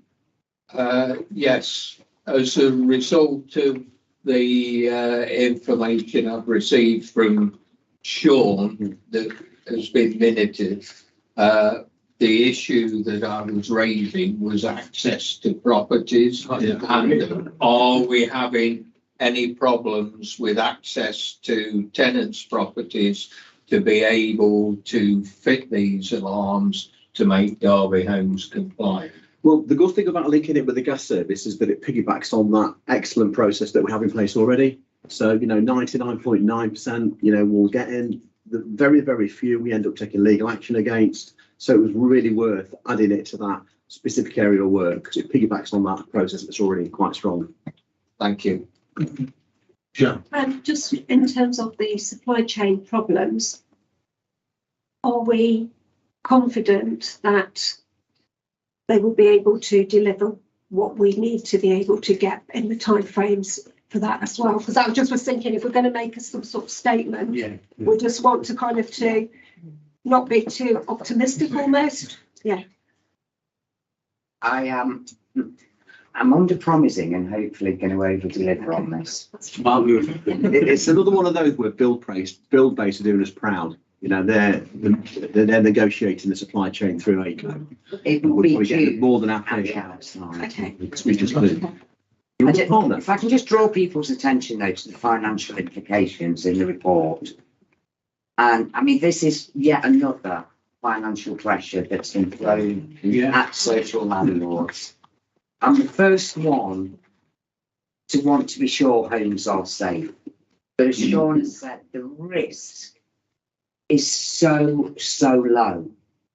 Yet there's another £375,000 that we've had to incorporate within a capital programme, which tenants aren't going to get a benefit from. And this is just another thing that's been thrown at social landlords, and it's getting a little bit silly. Rachel. I didn't want to. I mean, I would talk about that for a long time about the way the government is treating, local organisations, councils, Almos, etc. So the blame's given to you, and responsibility is given to you, and there is no responsibility. A national issue. I'm also wondering what the National Federation of Almos is doing about any of this. Is there sort of are we in that outlier or differently? And is it a national campaign? You're asking back to government to be more realistic understanding of the. I can confirm that at the NFA board last week, we are absolutely in line with everybody else. It is a national problem. In fact, probably due to the things that Sean and Maria just mentioned, we're probably better placed than some others. We even sent our head of repairs to the factory in Ireland. A great time. A great time. We still can't get any more. I said it worked really hard during those 2 days. I was hoping he'd fill his car with them and bring some back. Anyway, thank you. On to the second part of the report, which is there for your information to give you an insight as to where we are with the tenant satisfaction measures, the much awaited tenant satisfaction measures. It is very timely. They were agreed in September 22 after one of the most comprehensive, and I'm going to call it popular consultations actually, that the government department has done. There was thousands of responses on this, and a very, very high number of them from tenants, which is really interesting. I think it goes to show that all of the working groups that have been established over the last 2 years on making the service more responsive to customers' needs has really grabbed people's attention. The timetable around the new measures is due to start from next April. We will be expected to be ready to collect the new data for the full financial year. We will then report it to the regulator at probably around about May, June time in 24, and it will be published in autumn 24, because it is always kind of working 18 months behind. There's 22 tenant satisfaction measures, 10 of them measured by us directly from our own management information. The remaining 12 all tenant perception measures. And that's just a posh way of saying surveys. I've gone through all of them for you, and I've tried to lay them out in a meaningful way, because some of the documents that I've seen, they're really hard work to forge your way through. But this can be Derby Home's quick guide to the new tenant satisfaction measures. In italics through the report, I have gone word for word, and that is a really important thing to remember. The government are clearly looking to try to get consistency in the way that data is collected, and there'll be no leeway for any changes in the wording used on the questioning. Now, as you look through them, the majority of the new TSMs are all measures that we currently collect, but in a lot of cases with slightly different wording.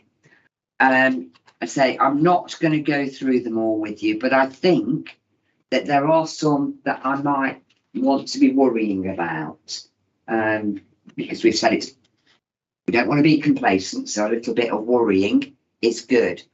I think maintaining building safety is going to be an interesting one, because it actually says, thinking about the condition of the property or building you live in, how satisfied or dissatisfied are you that your landlord provides a home that is safe? That is so wide and open to interpretation. As I understand it at the moment, it will be a 5-bar scale. Sean's already having abdabs about number 3 being an even north. But we're not going there. Look, we haven't got the time in our lives to go through that debate now. But that is going to be something really, really important, that all of our staff need to be alert to conversations with customers who may be suggesting to us that their home isn't safe or they don't feel safe. We're going to have to work on that. Interestingly, I mean, I'm certainly not going to worry at all about paragraph 4.20, the safety checks. I think that we've nailed our compliance reporting, but it's interesting that they've taken the big 6 down to the big 5. Electrical safety checks are not currently included, but the only reason is they're waiting for the new legislation to go through that's going to move it to a mandatory 5-year cycle. So the 6 are 5, but we'll keep it as 6 because it will go back to 6 very quickly. Moving through again, 4.23, I really welcome, because that is asking tenants if they think the landlord treats them fairly and with respect. And that, I think, will be a nice measure for us to look at in terms of our interaction with customers. Because we might think that we're doing a good job, but are we being heard as we want people to hear us? I think that's going to be an interesting one. And as we go through, I guess, again, what am I worried about? I'm a little bit nervous about paragraph 4.28. Satisfaction that the landlord makes a positive contribution to the neighbourhood. It's an interesting one, isn't it? How far can we go? How far will sit for letters go? It's a very difficult one. Does it say anything about response times or response levels they would see as valid or not? Not at the moment, they haven't, Rachel. No, they've not given any guidance on that. Do you want people want to jump in now? On the one that we've covered? Yeah, just with regards to The calls not. Sorry, it's broad range. There's a question about private sector landlords. That's my biggest concern. You know, in the housing sector, there are good and there are bad social landlords, clearly, and there's needs work to be done there. It's not bad to have a structure and regime around reporting, you know, a bit of satisfaction. But the private rented sector houses so many of our vulnerable citizens, and there is no regime to ask them about how they feel about any of their costs when they get from their landlords, and they have no security of tenure, and they can be evicted at a minute's notice. And the risk in that is so big, and yet all the attention is on here. It's completely wrong. I just made me so cross. Yeah, okay. I don't think anybody's going to disagree with you on that, right? Okay, Jen. Yeah, just I'm wondering on the things that Maria is concerned about. If we're using a Likert scale, like 1 to 5 in terms of satisfaction, is it possible that we could add a qualitative element into it, that if people score a 1 to 2, we could ask them to describe why they have said, for example, around building safety, so that we can get some feedback on that to try and... Yeah, I mean, Holly Johnson and team are working, they're working their way through an absolute ton of guidance that the regulator has issued. I feel pretty sure that within the surveys that we have to put together, there will be comments boxes, that our actual flexibility is going to be really, really kind of held down now. Just to give assurance on that, we are working alongside Housemarque, because ideally we would look to try and have a standardised approach for consistency in there. So Housemarque are learning alongside us on what can be included in terms of benchmarking on these areas. Yeah, Jen. I was just wondering if there was any guidance yet in the percentage that we will need to carry out each year, and sort of like the implications for how we will collect that. There is. So, yeah. Yeah, I mean, just to give the board some reassurance on that point, then we'll go to Lucy. We've had a workshop with Housemarque, a specific Derby Homes, bearing all our concerns, talking it through with the data analysts at Housemarque. And it was actually quite reassuring. Their feedback to us was, crikey, Derby, you really are over worrying this one. You're actually in a very good position to be able to collect the data in the format to the required response rates. But as always, I think it's good. As always, we want to try and get better representation of the wider customer base in the responses. But Housemarque have said to us, even where we are now, if we hadn't got the period of time to keep working on it until April, if we had to go with a start here, they believe that we are in a good place. So I think Holly was very reassured by that. Really? Lucy? Lucy, yeah. Yeah, thank you. Now, 2 points here. One is that a lot of people won't have any sort of feeling about why they're being kept safe in their home, for example, because it's just what Derby Homes does. You know, they come and look at our gas thing, and they come and check the electric, and they put this new meter thing in which occasionally beeps. You know, they don't think of it as safety, and I think that our messaging is going to need to support the questionnaire that's coming, so that will enable people to answer with a bit more knowledge than they might feel they have at the moment. And the second thing is, I have a real concern that people get used to a good level of service and assume that that is what everybody gets.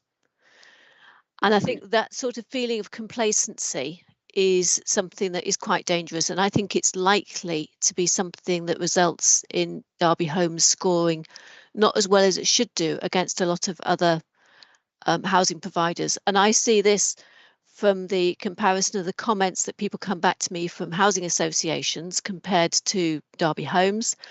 And you also see it on the comments people make about bus services, because there's been a whole chunk of comments recently about what awful bus service Trent Barton produces.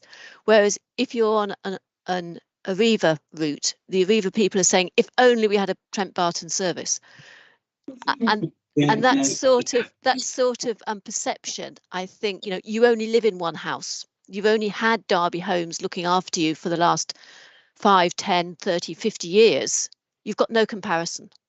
And I don't know how people are going to be making those comparisons. Yeah, I mean, I'll just kind of reiterate, Lucy, that there is not much in the new tenant satisfaction measures that we don't already ask our tenants anyway. That they've not dreamt anything up that we've never thought of before. But I do think that there's a strong likelihood that we will see satisfaction rates reduce across the board, not just at Derby Homes. So next year, the way I'm viewing it is next year should hopefully give us a baseline, a consistent baseline. Yeah. Because trust me, it's not consistent at the moment. It will be more consistent. It will be a new baseline, and we have to work with it and live with it. There really is not another option. And if we move that in mind, I think things will start to kick off again. But I do think the biggest one, even when you get it wrong, even if you treat a customer with respect, and then you put right what you've done wrong, you can still get a very high level of satisfaction. And I do think that is the key to hearing what people say to us. But I think perception survey doesn't help. Yes. Any other comments? As Maria said, oh, sorry, Lucy, is your hand up again, or is it still up? It's still up. My apologies. I thought I got it down. There we go. As Maria said, I've seen a number of documents about these, and as she said, you have to plough through them. So I earlier commended Maria on how clear this was to understand and how clear it was. I gather I was premature. It's actually Taryn I should be thanking. Well done, Taryn. Definitely Maria. Wow. Wasn't it? I thought you said it was Taryn. No, nothing to do with it. Oh, I misunderstood you. I'm sorry. No, I said that I think Taryn should give me 10 out of 10. Oh, I thought you said you were thanking Taryn. Darren's going to take the credit. I'll take that back, Taryn. That's fine. But I can commend Maria. It is absolutely the clearest presentation of this I've seen in any documents. I'll second that. So can we go on to approve the recommendations then? Yes, thank you.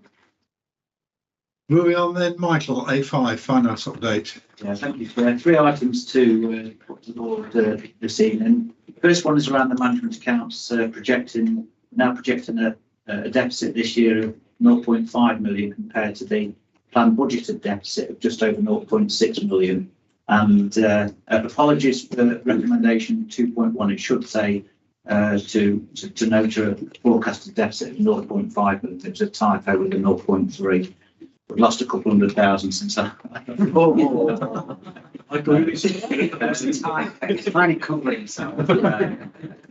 I think it's just very quickly, I appreciate in table 4.1 where we've listed down the variances against budget of more than 100,000. If I just pick up on the very first one where we've noted damp and disrepair costs within day to day, and obviously we've had quite a lot of discussion on that. That's to give the board a bit of assurance that isn't in relation to damp and disrepair claims. There is some element of that, but it's also proactive work that Derby Homes are doing in this particular area in relation to this issue. But obviously it's an increasing area of concern, and Derby Homes are doing works in this area as and when they are identified. But because it's an increasing area, that's adding to the extra costs this year. And the board won't be surprised to learn that when we come forward as part of our budget setting for next year, there will be a pressure in around funding the anticipated extra costs in this area. Any particular questions on the management accounts before I move on? Yes. Can I just ask, it's a question on that damp one. It's not really a financial question, it's just a general question on numbers. 153,000 sort of doesn't seem to me to be a particularly large sum in the context of the number of houses we have, and I'm just wondering, is dampness a major issue in Derby Homes properties, or a very, very minor issue that only affects a few houses? There's no real pattern to it, and we talk about this a lot. It's not a major issue, but when it crops up, it needs to be dealt with. Yeah. Our staff at vacant stage now have got protometers to carry out a thorough check, and any minute sign of it, then we'll get our expert contractor in to carry out further analysis, and that could result in some damp proofing work that's needed there. But the majority of our homes have got a damp proof arrangement that keeps those homes warm and dry. And it's hard to spot any trend in terms of whether or not we can do it in a planned way. And the reactive systems we have are such that if someone complained about damp, someone would be going out there and assessing that. So there would be, it's obvious in terms of reputational damage, anything that, like what happened to that little boy, would be dreadful. And apart from that, you just wouldn't want people living in these sort of conditions. And I'm just looking for assurance that when someone complains about these people, seem to be complaining and nobody was doing anything. And just looking for assurance that if in a Derby Homes property somebody complains, someone does something about it. And we've got an audit trail of what's happened. I think you're a prime example of that with Mill Hill Lane, haven't you? Sure. Absolutely. Well, with the roofing issue there, but from damp, mould and condensation, the first complaint comes through, we've got a technical officer out there straight away. And it'll identify whether or not any additional measures might be needed, more ventilation, or whether it's advice, or whether it's a mould watch. Then we'll carry out a follow-up check 3 months down the line to make sure whatever we agreed has solved the situation. And if it hasn't, we'll look at potentially further measures. Could be dehumidifiers, or could be passive ventilation, which does cure a lot of issues. But as you'd expect, we take it very, very seriously, because that first complaint could potentially lead us down to a disrepair room. And in fact, not just for damp, it's for anything, but damp and mould in particular, we've got a real focus on it. You'd expect at the moment. We've had quite a few meetings over the last week or two.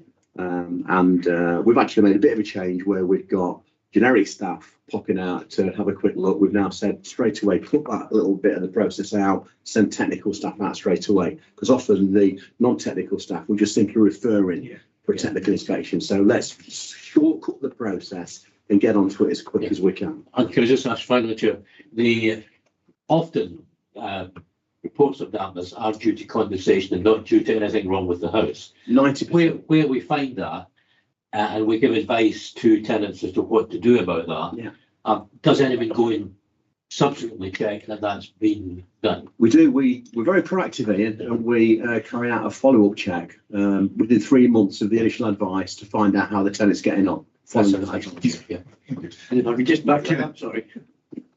I know a similar sort of situation last week, and it was acted on within 48 hours. Jim? Yeah, I just thought it was important to note in this situation that the discussions around technical aspects of damp management are very important, but in the case of the little boy in Rochdale, actually there was very clear discrimination, kind of assumptions made about the family's lifestyle because of their kind of racial heritage and the importance of equality, diversity and inclusion, training in this kind of thing for frontline staff as well, and how, you know, it's really important that we bring those softer skills to this kind of work as well. Absolutely, yeah, couldn't agree more. Thank you. Moving on to our treasury management policy, and that in layman's terms is where we deposit our cash. The board may recall back in July 2020, we set up a treasury management policy where we agreed at that time to spread our cash outside of our current account into various deposit accounts, money market accounts, up to a maximum of £2 million in each account. And for even greater assurance, those accounts would be for either instant access accounts or accounts where you could access the funds within 30 days. In practice, what's happening day to day or month to month type of basis, we can be managing up to £20 million of cash at any one time. So it's purely dependent on when cash comes in from the council, for example. We're allowed to maintain £8 million in our current account with Lloyds, and that's a joint arrangement with the council. So we could be in a position where we've got at one stage, say £12 million worth of cash to hold.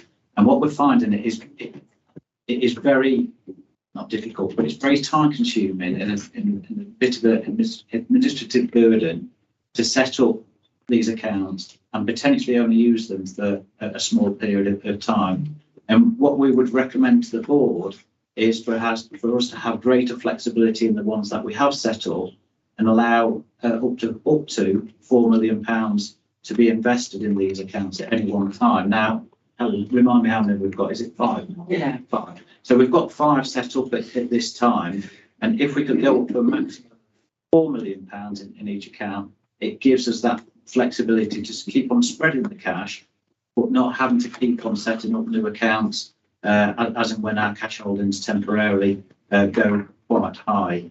Again, we only invest in ones that are like AA rated. We use the same list as the council's treasury management team of which ones to invest in. So although there is technically a very small increase exposure to Derby Homes by potentially increasing it by more than 2 million by up to 4 million, I'm saying that risk is putting the neck on the line here, aren't it? If one of these goes bust, we'll be struggling.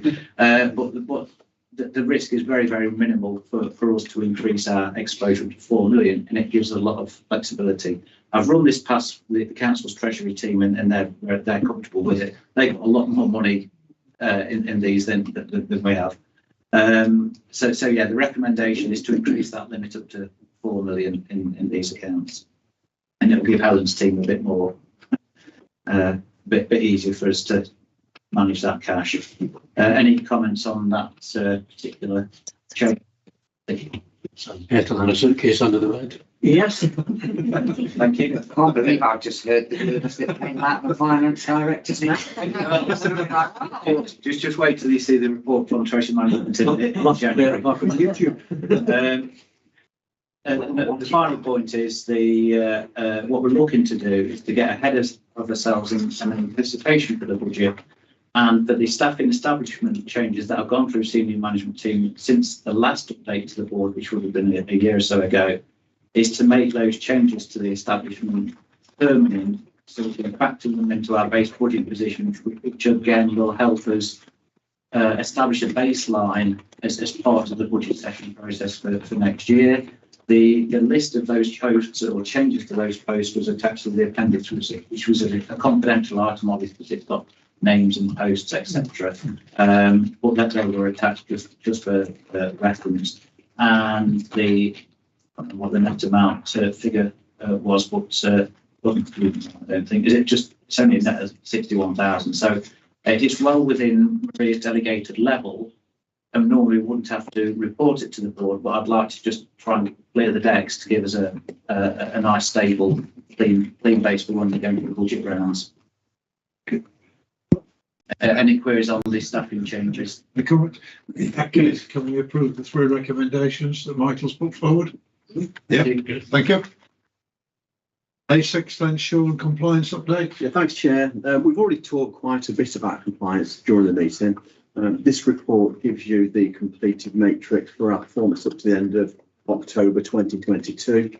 And I'm pleased to say that we're fully compliant in all 6 areas. Of note, if you look at the comments on gas safety, I'm particularly proud of the work done by that team. That at 12,500, we've only got 14 that are over a year. But actually out of that 14, it's actually only 1 that's over 3 months old. So it gives you a bit of a feel for roughly how many end up going down the formal court access route. Very, very few. So that's just 1 out of, say, about 1,000 that you've done during that month that have ended up being 3 months past, and then we go into that next measure. So excellent levels of performance. My team never cease to amaze me, and they're doing a fantastic job in all areas of compliance. Okay. Any good news? Any comments? Okay, thank you. Still with you, Sean? Oh, it's that's a management strategy time, isn't it? Asset management. Okay, this also is an issue that you've touched on, believe it or not, already quite a few times at the meeting. This is a refreshed asset management strategy. The last one was produced 5 years ago, so it's due an update. And this strategy takes account of some of the most recent challenges that are going to face us in terms of how we plan our investment to continue to maintain a housing stock within the city. Not least the gap between the inflationary pressures that we're facing in terms of the increasing costs of materials and providing services, and that's set against the fact that it's looking likely that the income that's coming into the HRA is going to fall short of that, and no one really quite knows by how far yet until the rent increase is set and all the calculations are carried out. So this is a strategy that will remain quite dynamic in terms of potentially changing moving forward. On page 2, which is the bottom end of the executive summary, and the first page sets out some of those challenges in terms of inflation and building safety and decarbonisation, and not quite yet knowing what Decent Homes 2 is going to look like. It's going to look like anything soon. We're still waiting for that to come out. I think it will focus on decarbonisation. I think we'll be in a good position because I think most of our stock will be Band C by the time it comes out, which is great. But I've got some key principles in terms of how we tackle maintaining the stock. With a slow cooker. Sorry, like Band C with a slow cooker. That might take you to Band D. Oh, I'd like to check that out. Band D. What are the key principles? Sorry, Jay. Did we progress the matter that I raised a few months ago about actually updating the energy performance certificates, of which there's quite a large number out of date? Yeah. I remember coming back to the board with a follow-up report. Yeah. And whilst we update ours when they do, Yeah. we didn't feel though that it was cost effective to have to update the ones that were on the national database because of the matter in front. But I'm absolutely nailed on in terms of knowing where our performance is, Jan, and knowing where we need to be on this. On page, it's actually page 3, if you look at the page numbers at the bottom, that green box there, that sets out some of our key principles in terms of how we maintain the stock. And one thing that's always been at the heart of our management approach is that of replacing components through a planned maintenance programme. There are some organisations out there that just wait for components to break down and replace them in a random, responsive way. That's not how we do things here in Derby. We recognise that if you can manage them in a planned way, you get much better value for money, and you can replace components before they fail and then cause a problem within the home. So that's still one of our core issues. Putting customers first. Absolutely, absolutely, it does. And the strategy also makes it clear that we have to maintain our properties in a strict order of play. So effectively, we've got to make sure that our properties are safe and secure to live in. And then secondly, we need to make sure that they're maintained to modern standards. Sorry, I'm on the bottom of page 2 here, just to give you a bit of a guidance. Second paragraph on the bottom. And that's absolutely, the bread and butter situation of what we've got to do to make sure that the stock continues to generate income, to continue to be invested in. Then, if funding allows, and this could be an issue for us in terms of how things move forward with this gap that we've got, we look to invest in other priorities such as decarbonisation, although, as you all know, we've heavily invested in that area over the last 25 to 30 years. And then, if there's any money left at the end of that lot, we look at providing new homes. So there's an order of play to this pyramid in terms of the asset management strategy. So this is first and foremost about maintaining the existing stock. Now, the next crucial bit of the strategy, because it all revolves around replacing components, and a lot of that is based around component life cycles. Now, the issue that Michael pointed out earlier in the meeting, in terms of potentially how much could be lost by the HR rate, depending on each percentage point of difference, is going to affect potentially how much we've got available within the HRA plan to carry out planned maintenance work. So we've carefully worked our way through the life cycles, and that is on page 10. Page 10, it's a coloured chart that we've got there. And we've got all the components listed in, is that beige? Because I'm a bit colourblind. In the beige column on the left, they're the components. Then we've got the current replacement year. So, for example, at the moment, we plan to replace roof coverings on large or small blocks or houses every 60 years. Now, we've looked at historical data, and actually, a lot of the roofs that we're replacing at the moment are on homes that are over 100 years old. So we know that some roofs will last a lot longer than 60 years. There are some that were built around the 1950s where the build quality wasn't perfect, and we've already had to go out and renew them. But one thing that we do know is that the roofs that we've replaced over the last 20 to 30 years, we've used high quality materials, and we've used fixing methods that often mean that you've not got mortar bedding in your tiles. It's a mechanical fixing arrangement, which means that you've got less chance of any degradation to that part of the component. And of course, as you all know, if it is solar PV, is within the body of the roof now as well. And they're glass, and I expect them as a roof covering to last at least 90 years. And that's what we're suggesting. We could potentially stretch the lifespan for roofing within the HRA business plan. Of course, that's then going to affect the depreciation charge, which is the total amount that we set aside for it. And if it means we need a bit less, it means then we can cope with a sort of cost saving effectively on that element of the programme.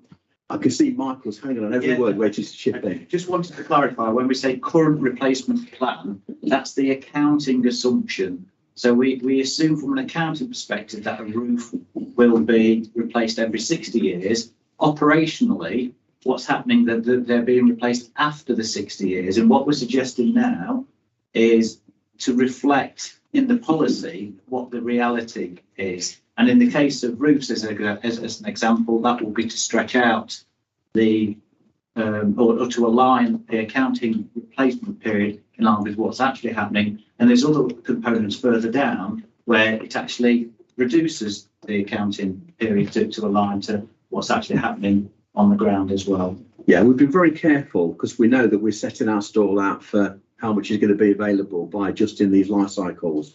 I mean, electrical wiring is an interesting one where that's set at 40 years. Now, I know because I was around 35, 40 years ago, we did a lot of rewiring with the PVC, modern PVC wiring. The feedback we get from our electrical team is that that is still in really good condition. And that's almost 40 years now. And, you know, some of the stuff that we fitted more recently is even more robust and even thicker. So, you know, we're comfortable with a 40-year plan for that on the basis that every 5 years we upgrade it. Well, we upgrade the components that need to be upgraded. So switches and sockets get dealt with through the periodic checks. So this is just the core wiring. And so we're suggesting that that's stretched to 50 years. On kitchens, we've agreed that we keep it the same. We don't want to stretch it any further than 20 years. We're 20 years on now from the Decent Home programme. And we're now starting to see kitchens that really do start to need replacing after that period of time. But with bathrooms, for example, we've got a 25-year lifespan. We've changed that to 30 because that doesn't include the shower because that gets replaced on a separate cycle. And in a bathroom, it's Victoria's china. So if it's looked after by the tenant, there's no reason why it shouldn't last 30 years. You know, there's not many moving parts. And if they are, we can replace those quite easily in the system. But the actual components themselves, if they're not, treated shoddily, you know, should last that sort of period of time. So that's the approach that we're taking. I'm going to go through every single line on here. Sean, can I just challenge the air source heat pumps? Yeah, go for it. I know it's your favourite topic. Yeah. It says 25, but you're saying realistic 15. Yeah, that's feedback from Vaillant, the manufacturer. I went over to see them being manufactured or see the start of the manufacturing process at Vaillant. They were absolutely clear that you're looking at 15-year lifespan. And when they actually took the casing off and I saw what was inside it, I could see why it's probably only lasted about 50 years. there's 15 years. There's a lot of intricate parts within that device, and there's a fan and a motor, and there's a condenser. There's a whole there's much more in that box than I thought was in there, Bob, to be honest. And it lives outside, so you know it's subject to the elements. You know, you've got to service them every year. You're not hoovering out wasps, you're hoovering out rats and spiders because they live outside. And hoover up the rats. I'm not bothered with the and that's something that we need to be really mindful of. You know, if we're going to make that decision to start to switch to fitting those, you know, to the mainstream stock, and we've also got to be certain that if we do make that switch, the running cost is going to be improved for the customer. And at the moment, I'm not certain of that as a result of the cost difference between gas and electric. So there's more to do on that.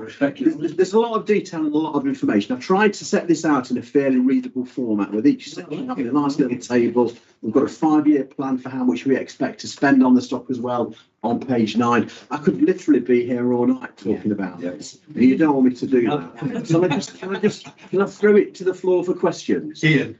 I was just going to say I agree with what Sean's saying about the air source heat pumps in the sense they don't really have a track record because they're sort of relatively new. Yeah. You know how long certain types of roofs are going to last. You know how long gas boilers normally last, but these haven't been around long enough. So I think what you're saying is pretty accurate, Sean. On that. I want to just add to that though, in Sweden and Denmark and Scandinavia, they've been having air source heat pumps for about 30 years and they're completely normal and they're everywhere. I mean, it's just a different experience. So yeah, their weather's different too. It's not. we get home winter. I mean, their homes are super insulated, so it's perfect. A new build for us, it's air source heat pumps, underfloor heating, works perfectly, most efficient way of delivering it. But into an existing home, the feedback that we've had from about 1,000 systems that have been evaluated by BAYS is that the coefficiency is nowhere near the manufacturer's claimed coefficiency. It's more like 2.5. And at the moment, electric is 3.5 times more expensive than gas at the moment. 10p for gas, 35p for electric per kilowatt hour. So I've got to monitor that closely, and then it will reach a point that it's worthwhile making the switch. So I'm being quite careful. I don't want to invest to regret. That's a new phrase. It's a new saying. Sean said. Yes, yeah. How come there's such a discrepancy between bathrooms and wet rooms in terms of the realistic replacement plan? Historical knowledge, Jan, we just know that they wear out more quickly as a result of the types of components that are there. Wet rooms, effectively a membrane that's laid across the whole floor, and it just takes more wear and tear. And from our experience, they need to be replaced more often. So being realistic about that. Some of them we've tightened down and reduced from our historical information and technical knowledge. Fabulous. I like the chart. Lucy. Thank you. I'll put my hand down immediately. Has it gone down? No. The two things. Firstly, just a comment that in terms of the gas versus electric, it really depends on what the standing charge is. And if people wouldn't have to pay the standing charge for 365 days a year, that may make a difference. Because that adds up quite significantly once you get your general usage down. Like the charge at all. It's just horrible for poor people. It's so cruel. You know, you reduce the amount you're using because you can't afford it, and you still got that same lump every day, regardless. Yeah, you're right, Lucy. You're right. Now, the other thing I was wanting to talk about is the Climate Change Action Plan. This doesn't mention, and there's hardly any mention of PVs in the whole of this document.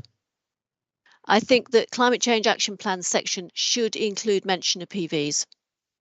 Okay, I'm happy to put something in there, Lucy. I'll refer to my earlier comment, though, about the pyramid of investment in terms of absolutely available to meet those basic needs first. And then if there's any left, then we can do more around that area. I mean, I've pulled in quite a few of the measures around climate change action. Yeah, you have. But in this section, which is talking about the Climate Change Action Plan, that's why the PVs ought to be in this section and not somewhere else. It does say it needs to use energy from renewable sources, which to be includes PVs, but that we could specify to make sure. Well, that would be where we are sourcing our electricity for, corporate, central needs, not what individual households get their electricity from. But the other thing is the comment that all council homes to be at least Band C by 2030. Yes, the current government target of net zero carbon on housing by 2050. The climate emergency that the City Council passed is still looking to get Derby net zero by 2035. And if Derby Homes isn't going to buy into the target which the council is trying to get every organisation in the city and every household in the city to think about, it's sad. And COP27 has so much emphasised that we've got to take action as soon as possible. Absolutely, and I agree with you on that.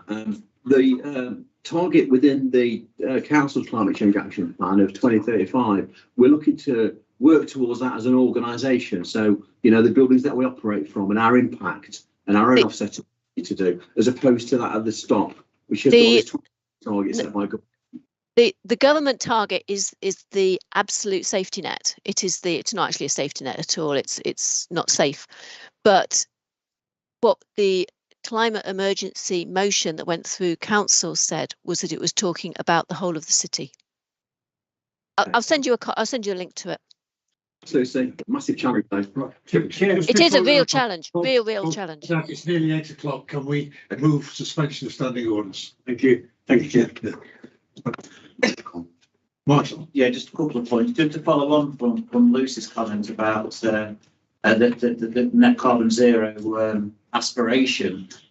You may note in the future paper on the HRA business plan in Wren, so I make a paragraph to say that by 2050 there is no chance of that being delivered on the housing stock in the current funding plan, and there's not one housing account in the country that is anywhere near that.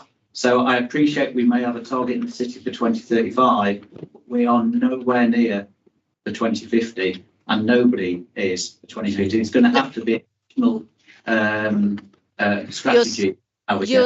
You're absolutely so right through your chair, Michael, because and it's something that I mentioned at the full council meeting last night, that we need to find new sources of private sector money to put into this area, because the sums of money we're getting from the energy sector and from the government are nowhere near enough to be able to make the difference.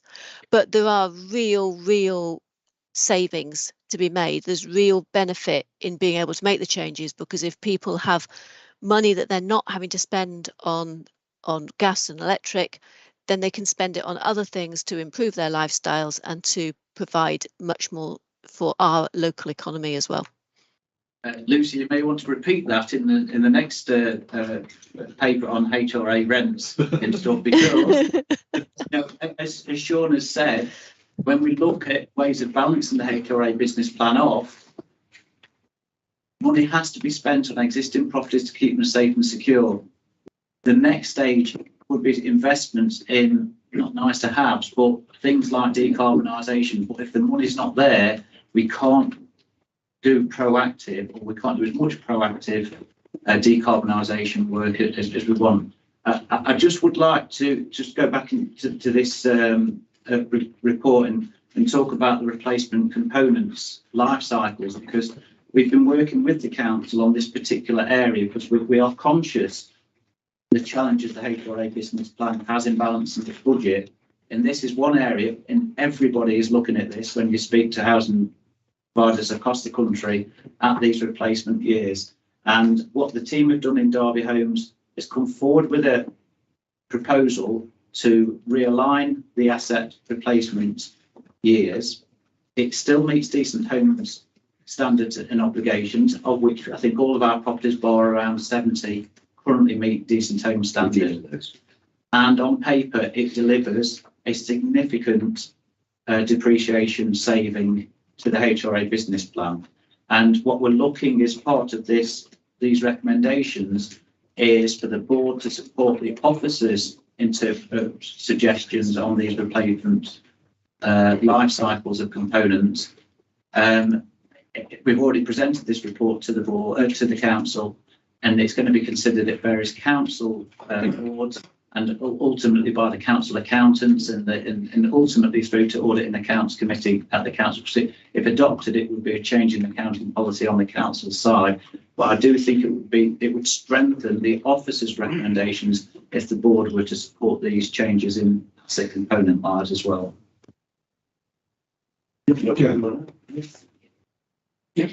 Yeah, sorry, a slightly linked question back to Michael. So obviously we talked about in the previous report about the availability of funds in different current accounts. And I'm just wondering, thinking about carbon neutrality, are we actually doing any kind of evaluation of the organisations with which we are banking our money in terms of the investments that they make in the carbon neutrality and climate sustainability of their particular investment plans? Because that's another really important part of the strategy that might actually help get us there. The simple answer is no.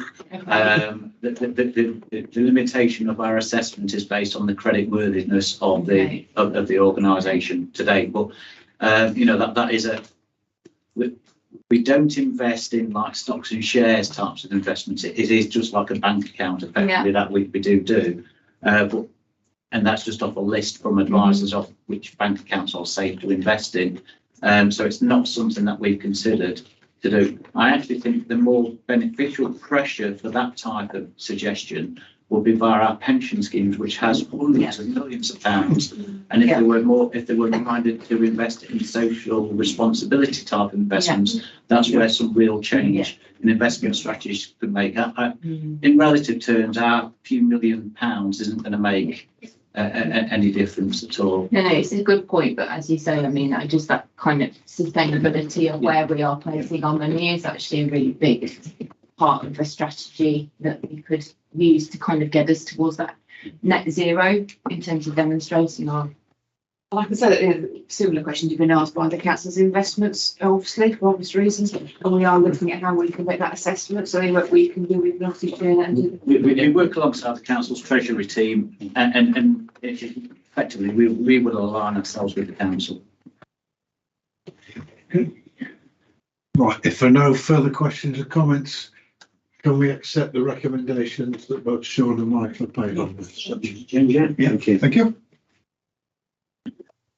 Right, item 8 then is managing challenging and complex customers. It would have been Claire, but I think you were doing it. It would have been Claire, and I'm afraid I'll probably do a very second-rate job of her report, but I'll give it my best. Taking you on a journey now of our experience, our journey of managing an increasingly challenging and complex cohort of customers. The central theme of this report will come as no surprise. It's Milestone House. And Milestone House is the temporary accommodation block that we manage on behalf of the council. And we've been managing housing options and homelessness services now for 5 years. Goodness me, it's been that much fun. It's flown by, I can't believe it. And as I go through this report, where we use the abbreviation HRA, it actually isn't Housing Revenue Account, it's Homelessness Reductions Act. That was a real slip up, wasn't it? But please allow me just to call it HRA because it's a proper mouthful. So, Claire's journey on managing the challenging and complex customers. You'll all remember at the start of 2020, the pandemic hit and the government hit us with an overnight requirement to bring everyone in. That was when we were running around like crazy people, booking up hotels for months on end. I mean, I can't tell you how much fun it was. One, did you? We virtually bought a hotel from my kitchen. It was fantastic. But more than reflecting back on that, the point that I want to get across to everyone is in Derby, we've carried on with that approach of everyone in. And we've carried on with the belief and the principle that everyone has a right to have shelter. No one in this city should have to sleep on the streets. And And Claire's spoken to you before. She's put her neck on the line and said, for those that want it, there is shelter available for everyone in this city. As the journey moves on, I think the key messages that I want to get across to you is the number of people, whether they're households or individuals, but the numbers of approaching us for assistance under the homelessness legislation has now returned to pre-pandemic levels. Really? And I don't think anybody needs a crystal ball on this one. Just watch it continue tracking up. I personally don't think we've seen anywhere near the worst yet. But after the suspension on court action, suspension on evictions, we're now back to where we were kind of January, February 2020 time, pre-pandemic lockdown. Our work, our partnership work to reduce the rough sleeping in the city has continued, and we're actually doing very well, working through something that's called the Marsh, and that's a multi-agency rough sleeping hub. Sounds great, doesn't it? What it actually is a collection of all the right people from the right organisations working together around the complex people that sleep on the streets. And Claire has put in the report there that although the count was up last November, hey ho, that means the secret count won't be far off again now. Not allowed to say when it's going to be, it happens though. But we've been doing our own counts, and we are averaging 6 individuals on a nightly basis. And I only picked it up this week, but another fantastic initiative that is now being knitted together. Our rest teams start on the streets at 5 o'clock in the morning.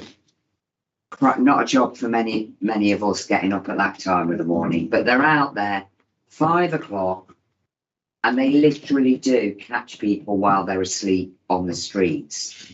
But what we've been doing is talking to our colleagues in the council, Sam Dennis and Charlie Edwards, about how could our PPOs help us in the hours up to 9 o'clock at night, when people start to bed down, when they start to find the quiet places. So a start of another piece of really positive partnership working with the PPOs, helping us in the hours of duty that they've got in the evenings to stretch out that support a little bit wider.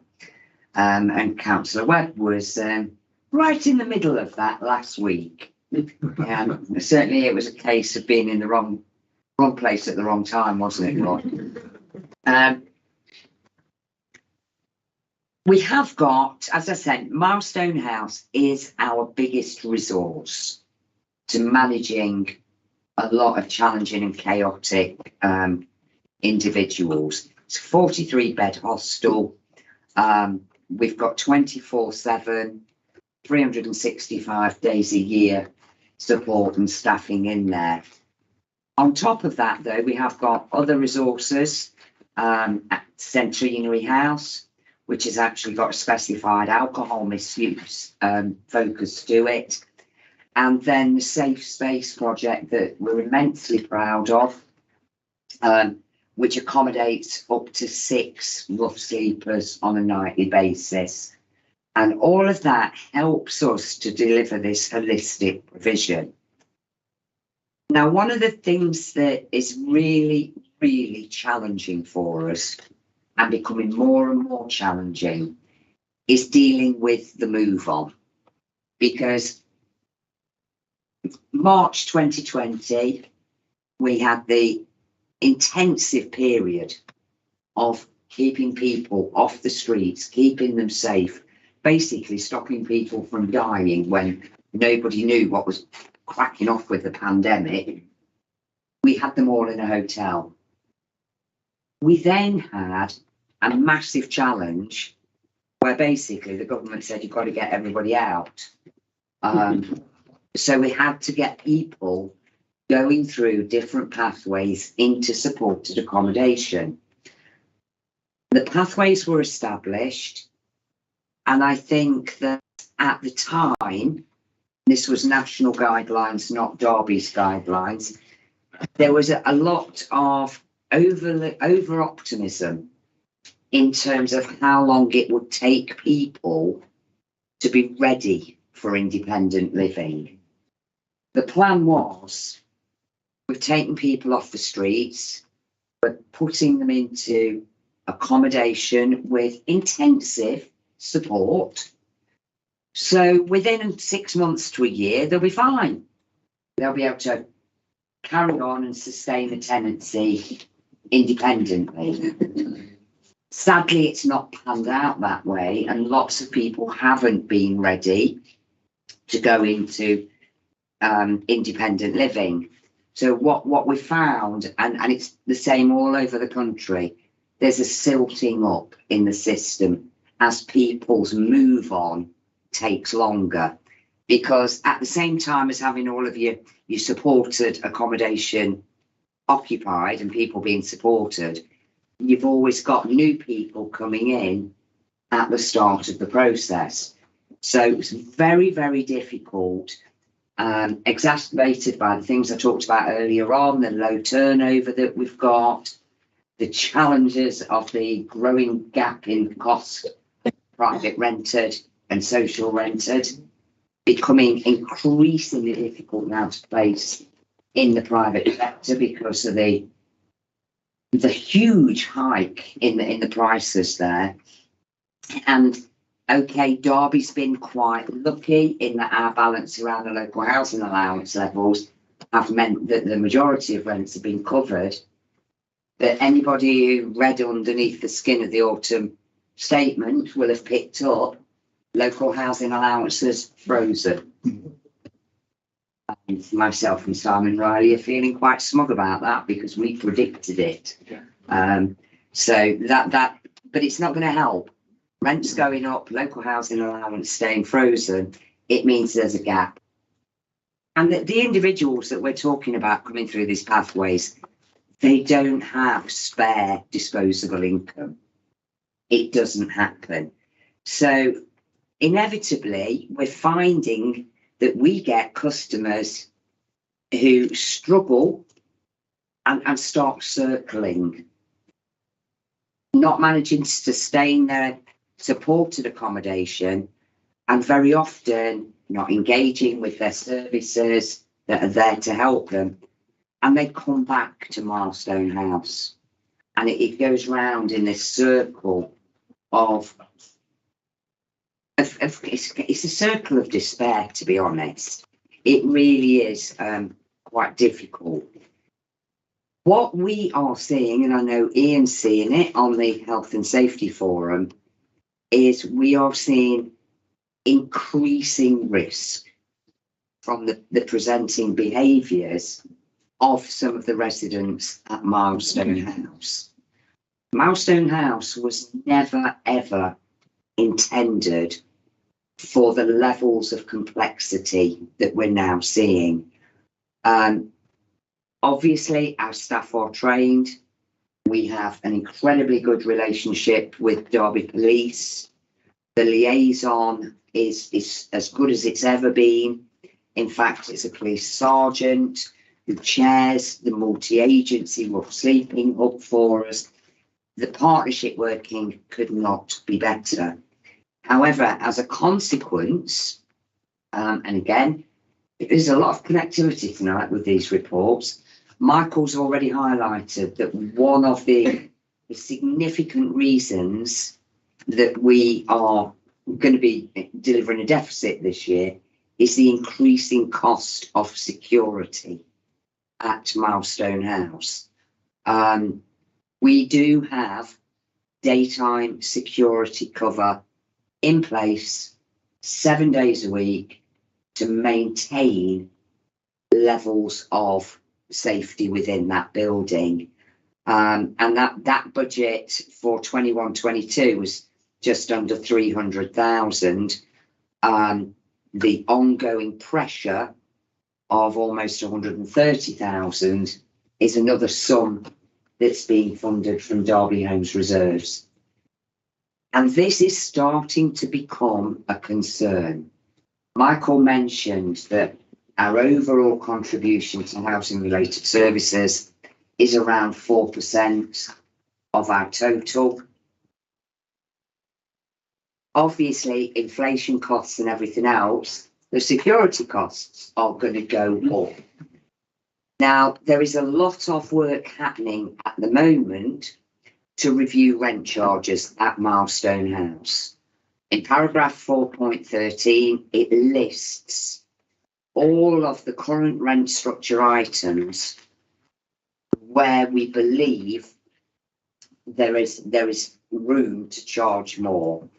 And currently we're not capitalising on all of the areas that can legally be covered by housing benefit. The top and bottom of it is, I am saying that the current levels of security are essential for the safety of residents, the safety of staff, and to be fair, the safety in the city centre, because if you get trouble at Milestone, it spills out. So we need to have it, and we're working with the council to hopefully implement a rent increase by April next year.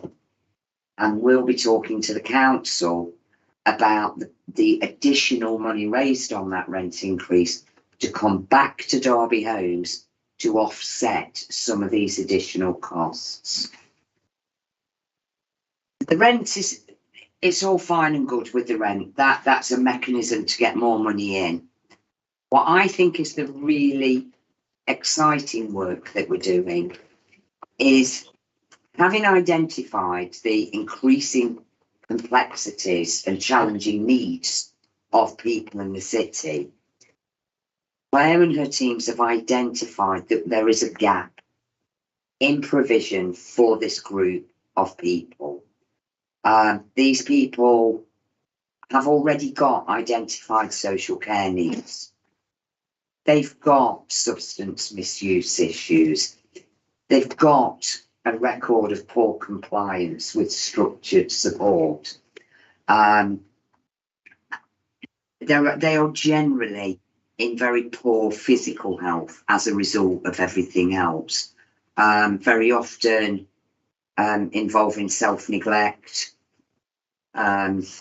repeat injuries, all of that. In some ways, being homeless is the least of their problems. Absolutely. Yeah.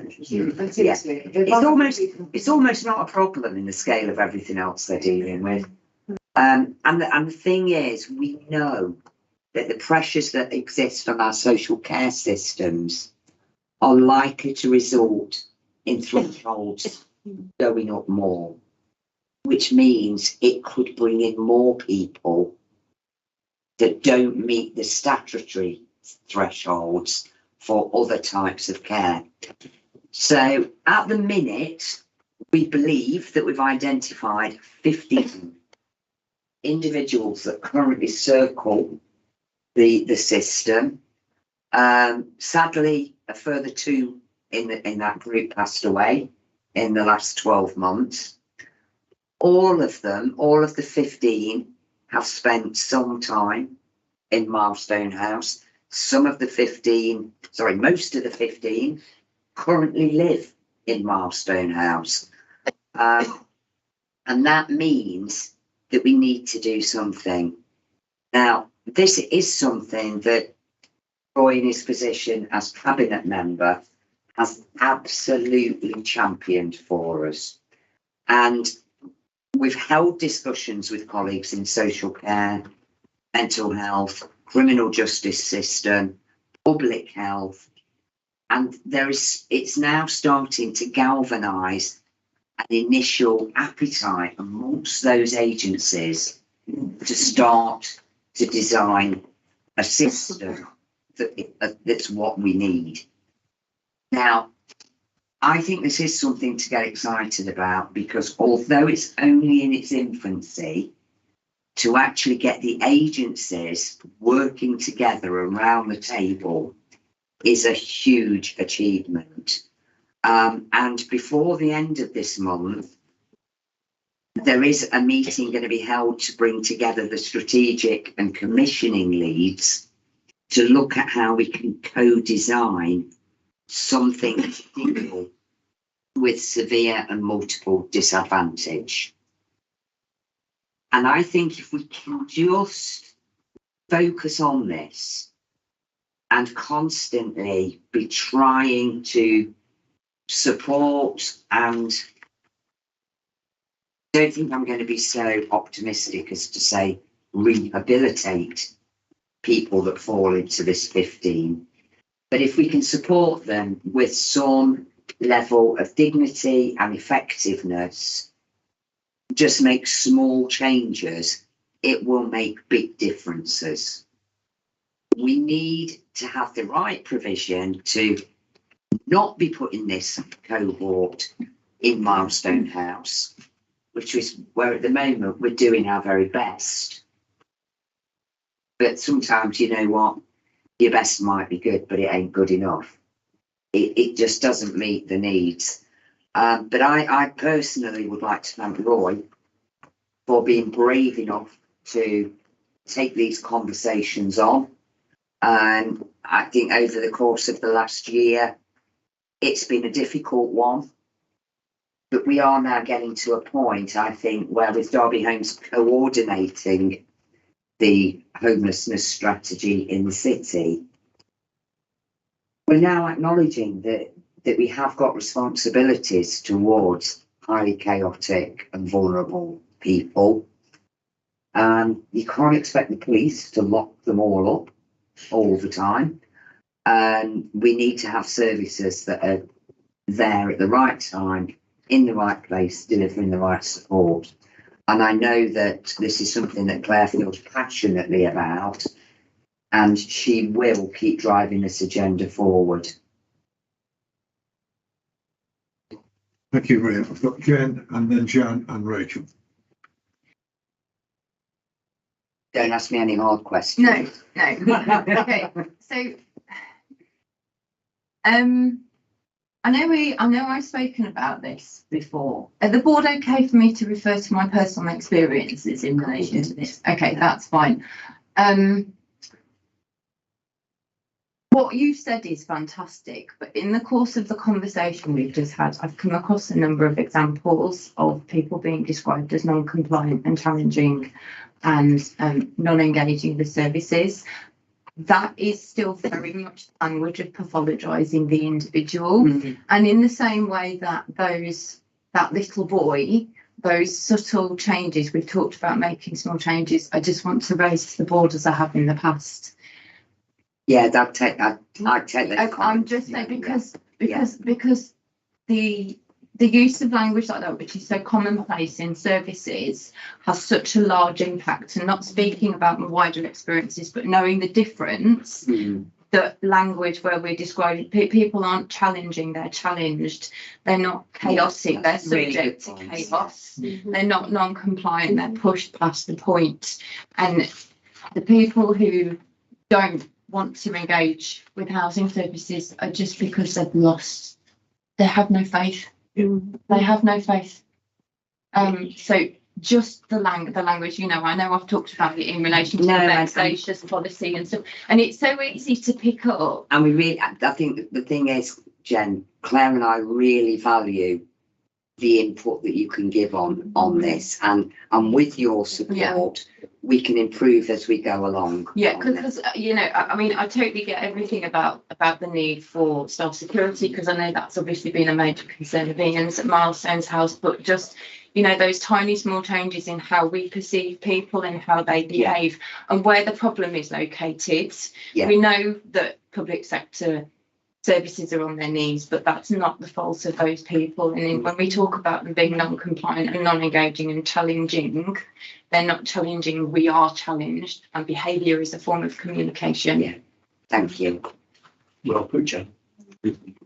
And actually, it kind of a bit my point as well, Jen, is that I welcome this because what we've got in place at the moment is failing these people. Yeah. You know, it's not appropriate to their needs. Absolutely. And, you know, so yeah, and I'm not trying to take away anything from that, but it's just those, as you say, the small changes in the language that we use can make such a difference. I think it's perhaps my clumsiness. No, it's very commonplace language that is used in. It is Very unwitting. But unless you've had that first-hand experience, a way that, although not to this degree, I have, you don't. It's very hard to appreciate the impact of when you are located as the problem, rather than the services designed to support you failing you consistently. Yeah. I also wanted to say as well, just that I welcome the looking at the finance bit as well, and like looking at how with housing benefit, how we can increase kind of charges and the things that we can get housing benefit back, and it's just about making the most of that funding. Putting in charges that are ineligible for housing benefit, because it will simply be a bad debt and it's not going to be recovered. So.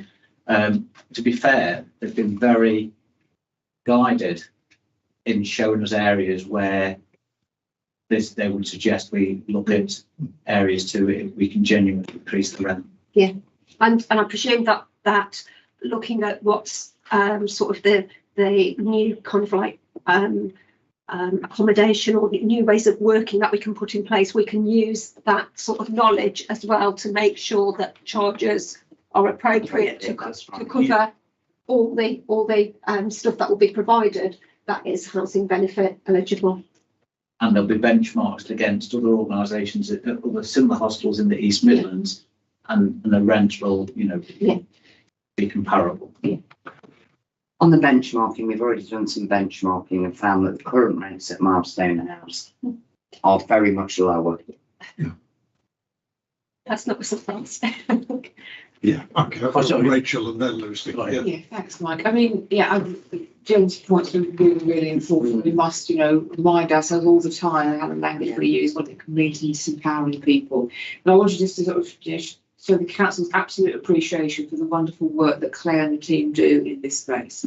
And when I think about where we were, perhaps when I first got here 3 years ago, and I used to get a lot of complaints from businesses in the centre, and people talk about you just deal with these people, you really got to get out of the way, they're causing our investment, not to invest in the city, all of that. And there was no understanding of the depth and complexity of the life we'd led and why they end up in this position. And this is a societal issue. It just happens to be because they haven't got a house, they end up, no one else wants to talk to them, they end up into a homeless space. And that isn't appropriate, as we've really said. And I think the work we did in COVID, that Claire and the team did in COVID, in working really, really powerful partnership, other parts of the public service, to think about how do we support people better and carrying that work on. And the idea of looking at specialist accommodation that really meets people's needs properly is fantastic work. And thank God we had that, built partnership over that time to enable us to do something, because these problems, not just here, they are everywhere, and we're going to see more and more of this stuff happening, more comes through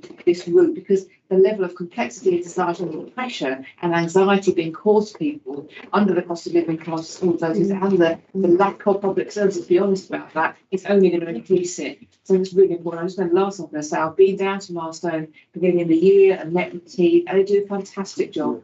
They're absolutely fantastic job, but they are not trained to deal with some of the complexity and the vulnerability of these people. So absolutely, really, really support this paper completely. And I thank you on behalf of the council for the work that you do in this space. And of course, we'll continue to work together on all of it, and in that partnership project as well. Lucy. I'm really excited by this paper, and I want to say real big thank you for having identified the problem so well. And I think the challenge now is how to take it forward in a way that works. And I think we're going to be very dependent on the voluntary sector to be able to help guide us in this. But also the funding needs to come from across the public sector, because the people who this cohort we're talking about are going to be people who are using resources from many different elements of the public sector. And if we are able to meet their needs in a way that satisfies them, then they will stop demanding or falling into the needs that are then taking capacity from other people. Can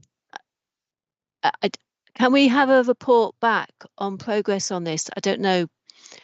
At what speed do you think we're going to be able to do something in 3 months, 6 months? I think really we could ask Claire to bring us a report back in 6 months. Yeah. I really, you know, if there are things that need, you know, if there are ways in which individuals can help move this agenda forward, then I think, you know, we need to know how we can help.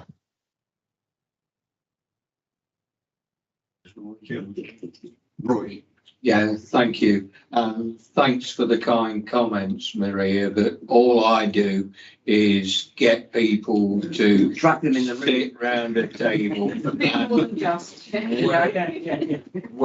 you get the officers in the room. But that's the start of the process. You mentioned about the work with the PPOs and the rest team, and that gentleman was sat at the assembly rooms car park this evening still telling the same story about Derby not helping him, and there is accommodation available, but his preferred local authority is not helping him with his homelessness needs. So he's come to Derby purely because it's clean and dry, and he does get help and support, not accommodation, because he doesn't want it in Derby. I knew we were doing too well. Yeah, if he takes accommodation in Derby,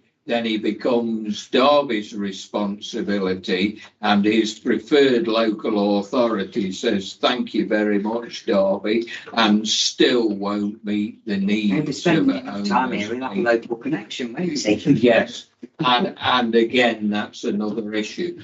But getting people around that table, and I gave Claire a challenge to pick our top 5 homeless people, and 2 of those, as Maria has said, have since passed away. But I got her to get a report on those 5 homeless people and the issues around them, and that's hence we've got this multidisciplinary team together to look. And I've got health, I've got social care, I've got Derby Homes, I've got our communities talking together to try and resolve these issues. But I can, hand on heart, say that every single person on the streets in Derby has been offered accommodation at least once. So it shows you the problems that we've got, and you know, the work that Tracy does as paramedic, the support we've got from the Mental Health Trust, the support we're beginning to get from health itself, the NHS, the drugs and alcohol team, public health. Getting them together, it's the only way we're going to help resolve these issues, because these people are complicated.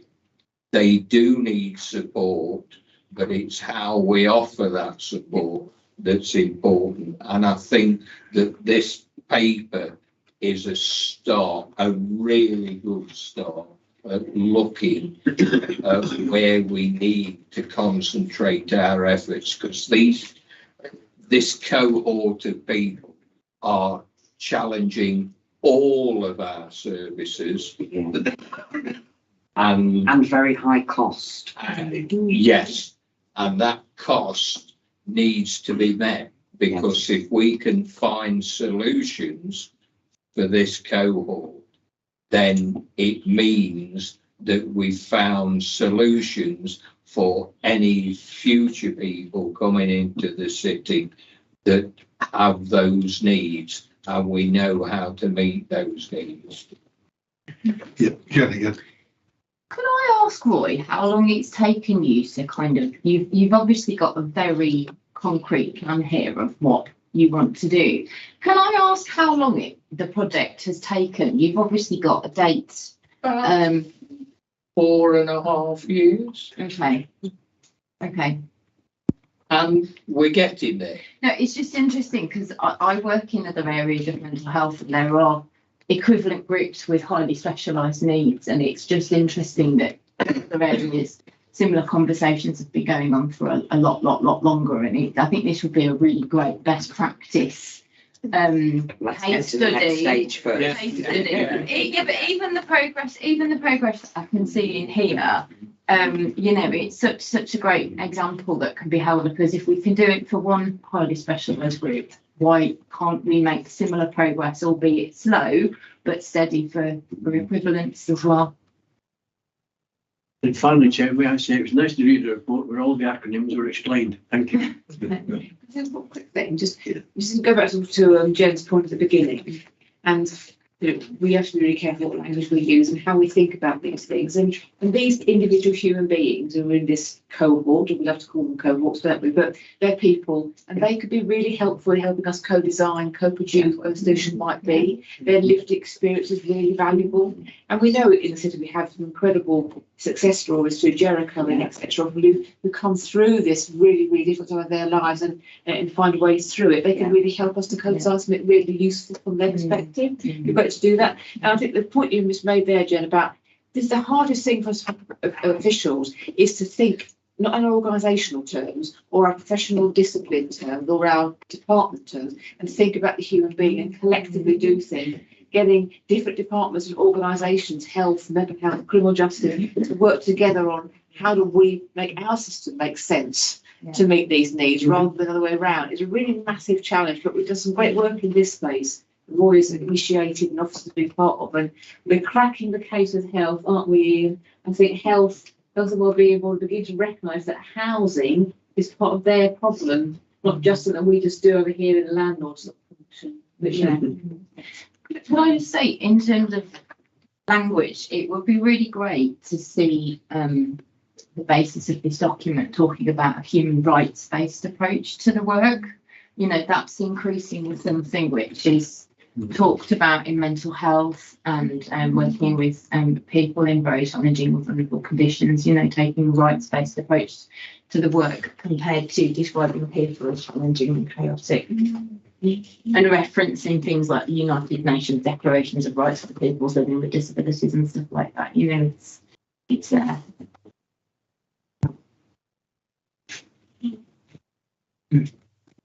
Thank you everyone for that discussion on this, and I think some very valuable points. But if you thank Jen, the points you've made, both at the beginning about language, but also the comments you just made to Roy, that because I'm not sure that we around here, don't have your specialist knowledge, and I wouldn't have recognised this. Although I recognise it as good practice, I don't recognise it as being some of the best practice.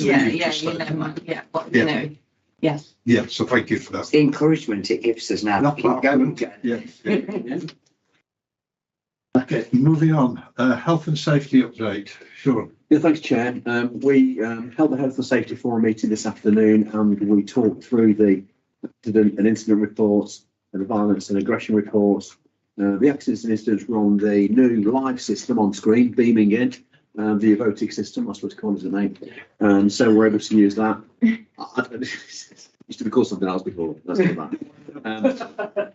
In a roundabout way, and I know you have problems with your car, you're probably looking that you missed the meeting, because the transition between going from what we're used to seeing on paper, the live system on the screen, will take a little bit of adjusting to. And I think for you and I, we might still need something printing up for us. But we'll hopefully also be able to see the stuff live on screen. So we had a really good discussion about any concerns. Nothing major that I really want to highlight at this point, other than they had recently seen a steady decline in the number of incidents at housing options, because that was a bit of a hotspot area for us, Ian, and the same at Milestone House. Although the incidents that were happening, you know, were pretty nasty ones and pretty serious, and absolutely linked in with what you were just talking about. It's like poetry in motion into the way these reports link tonight. We were absolutely full of praise for the relationship that we have with the inspector that's working closely, you know, from a local neighbour point of view, with homeless people, you know, within the city centre. I think his Inspector Keane was singled out for praise in terms of the good work that he's doing with the team at Milestone House. Other than that, we talked a bit about COVID and the fact that we're still, you know, being careful. Although I got at the meeting checked, and we've got no one absent with COVID today across the organisation, which is great. And then we also talked about some great work that Barry had done in cleaning out the fan and the filter to reduce the smell that we got on the ladies losing the mill. So, you know, we had about 18 people turn up for it. The boardroom was full, the screen was full of people, and we had a great debate here. So they did say they missed you, and look forward to seeing you next meeting. Here, do you want to add anything? I was going to make one comment, because I had gone through all these papers, and one thing that took me by great surprise was on the incidents that happened. The worst day for incidents is Wednesday. I had presumed it would be Monday or Friday, and they're actually quite low. Wednesdays twice as high as Monday, which struck me pretty odd. What it is about Wednesdays. I'm not sure what they do. Maybe Wednesday. I think probably beginning of the week you're full of confidence. By the end of the week, you're either too tired to bother, or you're looking forward to the weekend and some peaks in the middle. Okay, right. Thank you very much. We can now move on to A10, Michael. Yeah, thank you, Chair.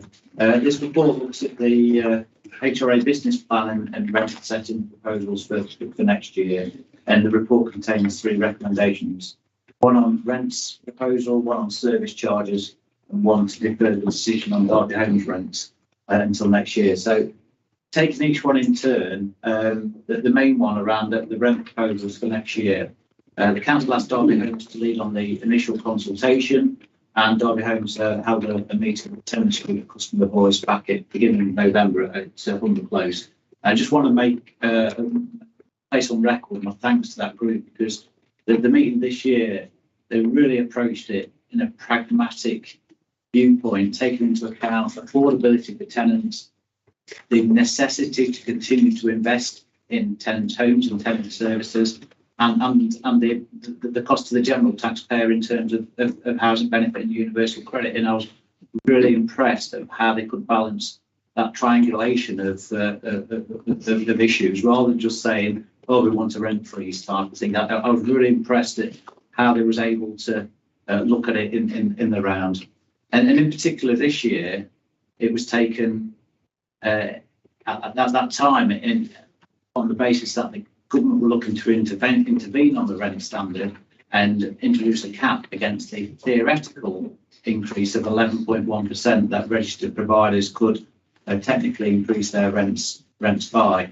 The government consulted on that, and at the time of drafting this report, the government's preferred increase was to cap the rent increase at 5% for next year. And the figures included in this report are based on a modelling of 5% in the HRA business plan. And the board may recall the paper we had at the earlier board meeting when we looked at the going concern, the level of savings that the HRA would be required to make at a 5% increase, and the areas that we are looking at were noted in that report. And obviously that isn't in the public domain yet. That will be subject to greater scrutiny when it goes through to council in January. On the rents in particular, the recommendation is for the board to go with the maximum allowed, which we now know is 7%. And that actually concurs with the customer voices recommendation, where they would say go with a rent increase up to 7.5%, and that is to balance the needs of affordability to invest or continue to invest in services in the stock and the wider welfare bill. And I just wanted to draw the board's attention to the table in section 4.3 of the report, where we look at the council rents since over the last 8 years, because the board will recall that the government intervened on the rent standard back in 2016, where there was a reduction of 1% on the rent for 4 years, and that led to 13% being lost in the HRA business plan back then. So if we have a look at the rents back in 2015-16, it was at an average of £78 a week. If the council went with a 5% increase for next year, it would be £88. If they went with 7%, it would be £90 a week. So that's an increase of 13% over that period, 15% if they go with 7%. You'll see that in comparison to market rents have gone up by significantly more than council rents during that period. And therefore, the percentage of council rents compared to market rents is considerably dropped in that period. I think the key thing to note is how inflation has increased over the last 8 years. There's been a 23% increase in the CPI rate. If the council increased rents by 5%, rents have gone up by 13%, inflation has gone up by 23%. You don't need to be an accountant. You don't need to be an accountant to say balancing a HRA business plan when there is such a disparity between rent increases and inflation is incredibly damaging, irrespective of the extra obligations that housing providers are having to face in terms of the building safety bill that's coming through, the consumer standards, etc. And as we discussed earlier, our aspirations about being proactive around decarbonisation. I don't want to be blunt, but it doesn't add up. So the HRA business plan is going to have to cut its cloth accordingly. And like every other housing provider, they are looking at what is feasible to be done in terms of new build numbers, what can be done in terms of decarbonisation work and what will have to be put on hold, what potentially may need to be done in stretching out replacement of components, as we've discussed in the asset management strategy, and also what is available to their, in Derby's case, their Elmo to deliver the day service as well. And even if the council went with a 7% increase, there would still be a significant saving requirement on the HRA business plan. The context, every 1% on the rents charged generates just over £500,000 a year in rent. So if the council went with 5% compared to the 11.1%, that's £3.3 million a year lost to the HRA business plan, which potentially could have been invested in tenants' services and tenants' homes. Now, obviously, the council can't go with that level. The maximum they could go with is 7%. And for the reasons mentioned in this report, I'm recommending to the board that the board approaches the council the recommendation to go with the maximum allowed under the government's cap is a fair balance between affordability, investment in services and stock, and also on the welfare bill. Now, there is a slight tweak that we need to be aware of as well in the government's proposals. The cap of 7% applies on general needs properties. There is the opportunity to not apply that cap on supported housing, and there's 2,400 properties within our 12,500 stock that are classed as supported housing. So technically, the rent could go up by 11.1% on those 2,400 properties. And the reason for that, why the government have allowed that concession, if you like, is because they recognise the true cost of supported housing is higher than general needs because of the vulnerabilities of the tenants who are in that supported housing area.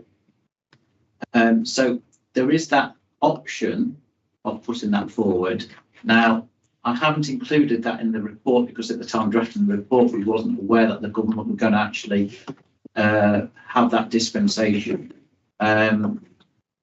and it's difficult for me to put forward a recommendation one way or the other on that, because I think realistically from a political point of view, it would be very, very difficult. As we saw earlier from Councillor Poulter, we've got to be mindful of the wider cost of living.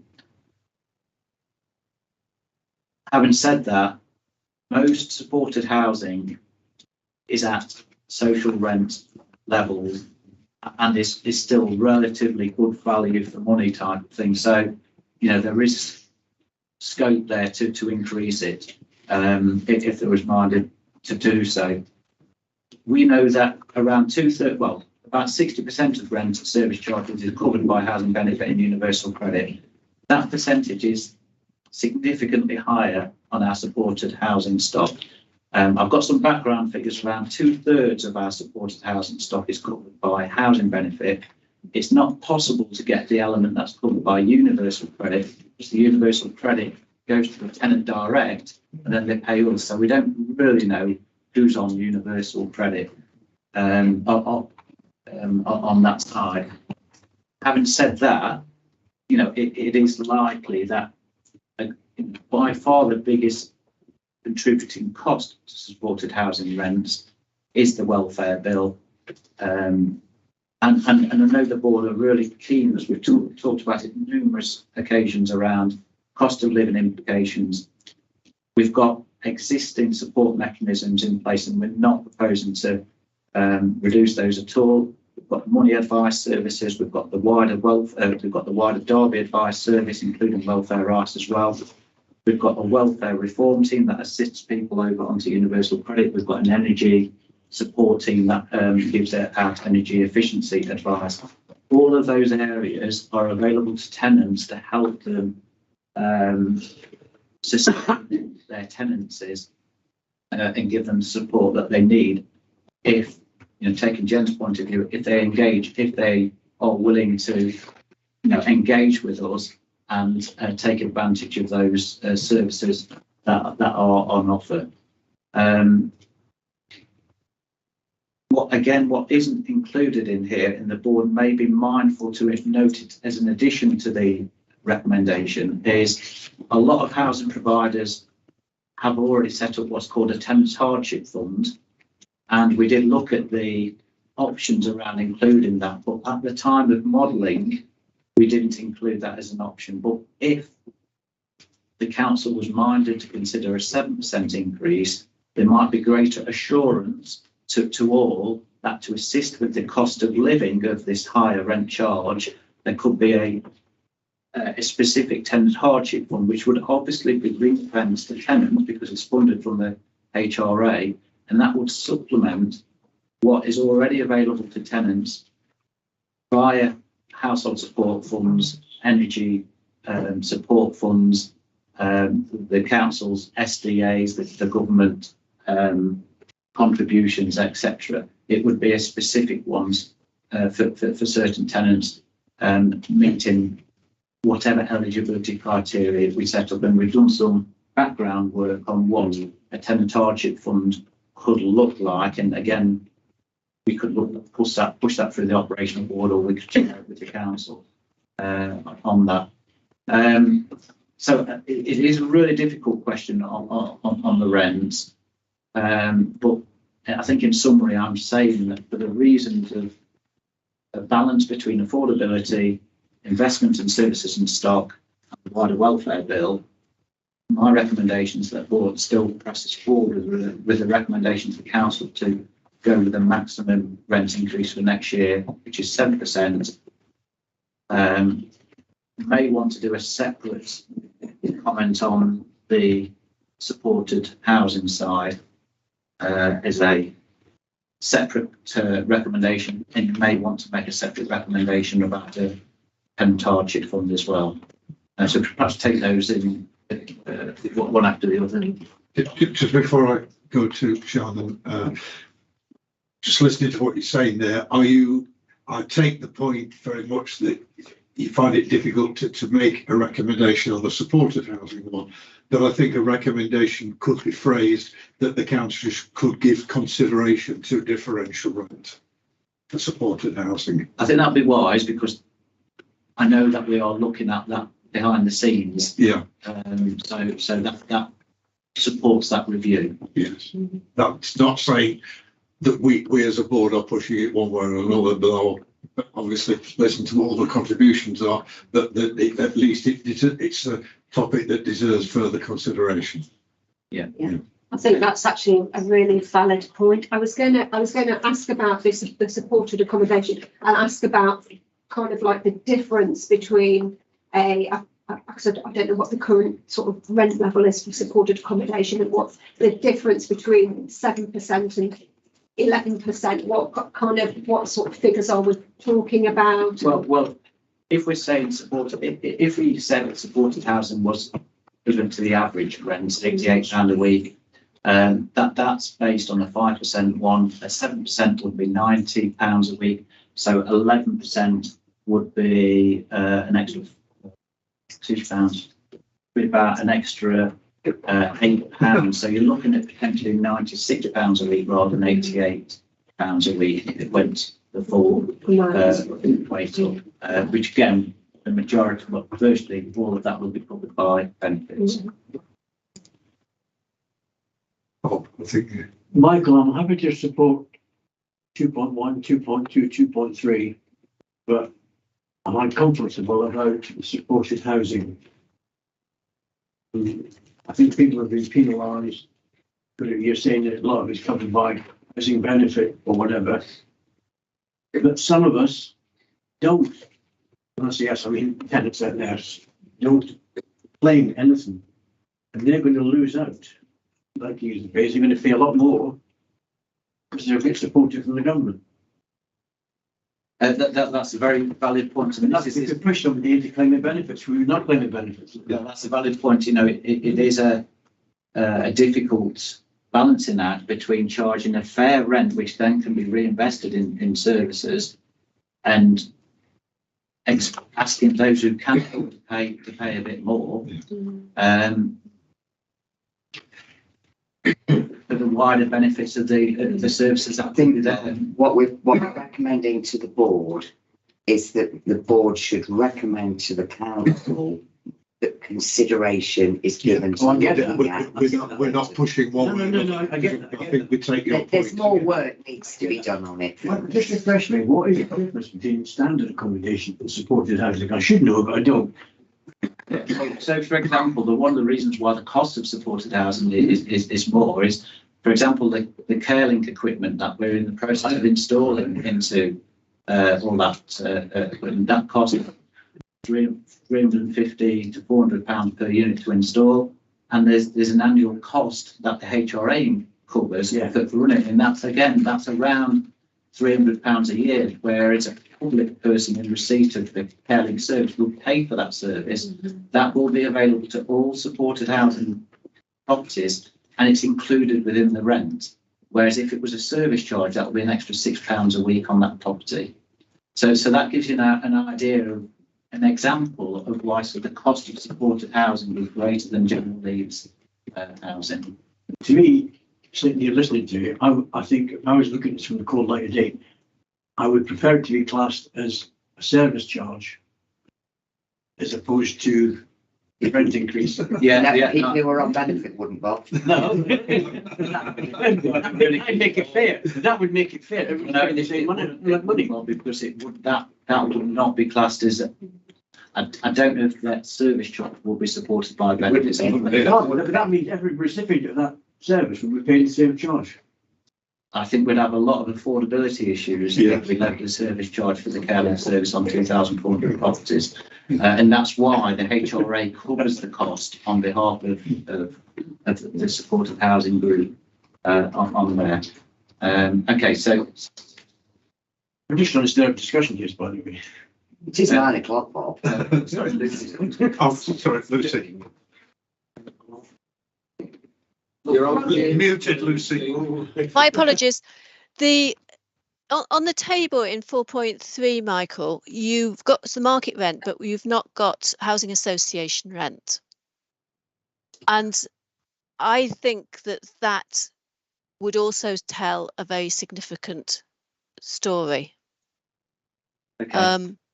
And I think that in what we send forward, I think to add that line to that table would be useful if we've got it. My view is that I'm being a bit paternalistic here. That I like the reassurance of knowing that we've got people who might need CareLink having CareLink. I think it's very easy for people to say, oh, I don't need that. I am completely competent. I'm never going to trip over. I won't need any help. And not have it.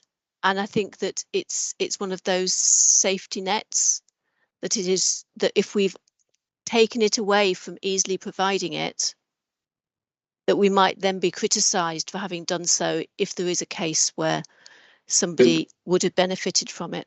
I don't think there's any suggestion that we take it away. It was paid it would for be it. Yeah, but that's why I think it should be there as not as an add-on, as a service charge, but I think it should be there that if you are of a nature that's going to potentially need that service, then it should be something we want to provide. And that's why it's acceptable to be saying people who we can recognise that those costs are going up outside our control, that it's okay to be able to go up by that 11.1%. That's my view. As I say, it's a bit paternalistic, but. Thank you, Lucy. Jen, and then Ian. Just completely get what you're saying, but about 20 minutes ago we were talking about investing £250,000 in 15 people, and we're not asking them to pay a rent commensurate with the cost of supporting them. And I'm just concerned that, as Ian has said, there is going to be a large proportion of people for whom aren't claiming benefits, and it's actually about recognising the vulnerable in society. And if we can spend £250,000 on 15 people, there's a counter argument to be made against Lucy's about that if people need it, then they need it. Yeah, I'll reiterate where support, the hardship can be provided. There are services available within Derby Homes to assist tenants, and there's signposting available to wider support mechanisms as well. And I'm not saying that nobody's going to struggle with paying their rent, and clearly Derby Homes council's arrears are going up like everybody else's arrears are going up, but there has to be a fair balance between everything, and that's why the recommendation at a 7% increase, which is below inflation. And we can see from that table the costs to tenants' rents over a long period of time, 8 years, is significantly below inflation. There has to be a balance between how much the tenant pays, how much the welfare bill pays, and how much the council via the HRA can ask to be covered by the rent. Yeah, Ian, you have Rachel. Just one technical point, Chair, on page 55, paragraph 2.3, there's a typo. I'm not sure what's wrong, but it says from August 23 until January 23. One of these is wrong, so the year must need to be changed in one of them. Okay. Yes, I'll come on to that. So what that means is the Derby Homes rent increase for 23-24 applies in August 23. And what I'm suggesting is that we defer a decision on the Derby Homes rents for our 120 properties until January 23 meeting, because by then the council will have made a final decision on their rent increase, and the board may be minded to follow the council's plan on their rent increase. Now, Derby Homes board can set whatever rents they want up to 7%. My personal view on that, which is what the board has always said, is that people who live in our properties don't know whether they're a council tenant or a Derby Homes tenant, and to apply differential rents I think we've always taken the view that we follow the council. Yeah, and that's why I agree. We don't have to.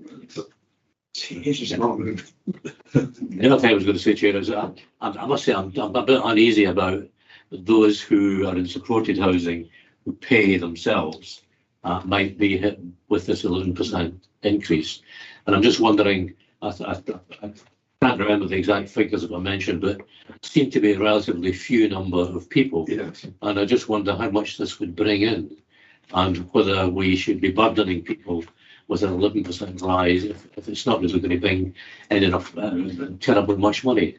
We're just making a point. Yeah. Whole point. Do you know an answer to that? This is rather unfair on Michael.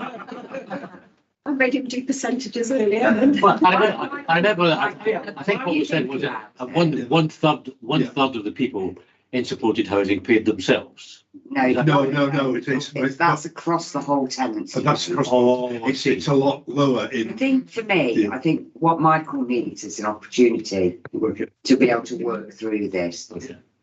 The comment I would make is the government view on this will be, as it is with everything else these days, local authorities, we have allowed you the discretion to apply a general rent increase up to 7%.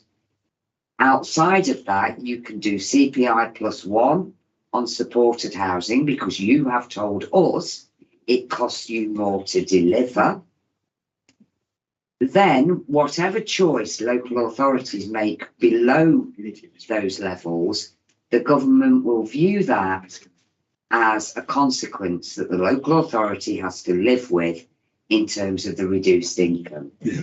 So look, we asked for. That's okay, I get the picture. We have I think you made a point. Yes. got it. I withdraw what I said. No. I think that's why I said we're not, as a board, on that particular issue, we're not putting a strong vote because there are a number of considerations. All we're saying is, have regard to it.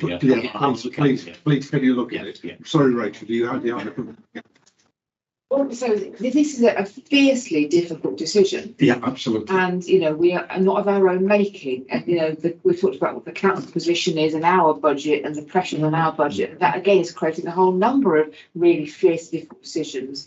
I suppose what I wanted to sort of say to the board really is that the more we can be clear on your feelings, you are the board for Derby Homes, you have the best sense of what is the right thing to do in this incredibly difficult, constraining position you're in for our tenants, to help inform councillors who need to make the decision themselves when it goes to the council later in the beginning of next year. And I was quite interested to hear from all of the members of the board and their views about that, to really have an enriched debate so we can take that understanding into that debate. It's going to be very difficult. And I see Councillor Carr's left, which is really unfortunate, because it'd be good to have heard all particularly the councillors' views of the board. No doubt councillors will be able to put in their views at some point. Jen, you've got down there. Yeah.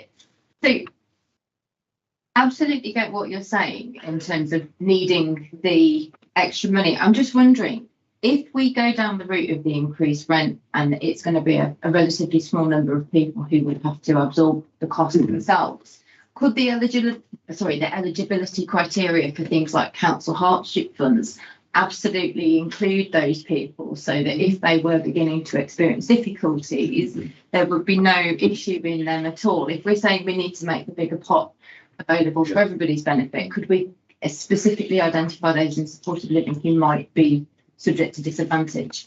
Okay, I'll answer that question secondly. Just in response to Ian's query, how much more money would it generate? My very rough estimate, by increasing the rent to supported housing to 11.1% rather than 7%, would generate just under £400,000 a year extra to the council.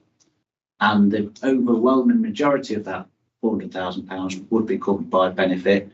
However, there will still be a significant number, probably 500-600 people, who would be paying that extra £6-7 a week.